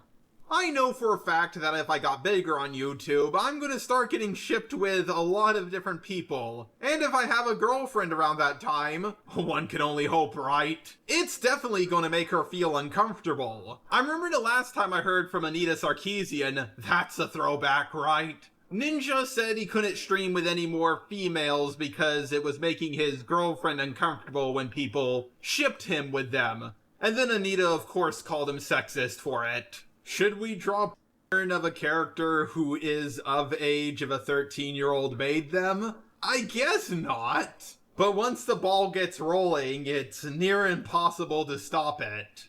If someone can find a way to stop certain types of from being made, good on you, I guess. I just don't see how it's possible in any sort of way. I guess if you really don't want drawn of your original character, make them less attractive. Will that stop people from making them? Obviously not. You degenerates will f anything, but it certainly will slow it down. Of course, maybe a few people might argue that what I just said is victim blaming, but it's the only solution I can really think of. I mean, if my avatar had... And that's why you don't get paid to think. If it was, like, let's say if Just a Robot had some sort of, yeah, let's say he became president of the United States, I think it would definitely be worse than Donald Trump. I'm like, if it was the thing is this, all right? If it's a toss-up between voting for Just a Robot or Donald Trump, I probably would move out of the country. I'm like, I'm going back to my homeland of Africa. I'm like, I'm going to become one with nature. And yeah, you know, just overall, just... I'm done with America. I think if anything, I would do that. But I think that honestly, because I wouldn't want to vote for Trump. I'm definitely not gonna vote for Just a Robot. So yeah, I'm like, go ahead. I'm like, you know, put me on the boat, send me back to my country, and I'm like, I'll live out my days in Africa. I'm like, I think when I did like an ancestry thing, or like I guess like learned a little bit about my family history. I think we came from like West Africa. So yeah, I'm like I'm heading out west. I'm like, and that's where I'm gonna live out my days. But I definitely wouldn't want to be in this country if both of them guys was in charge, even if it was just a robot. I'm like, nope, can't do it. Massive tits in an hourglass shape, there would be my avatar for days.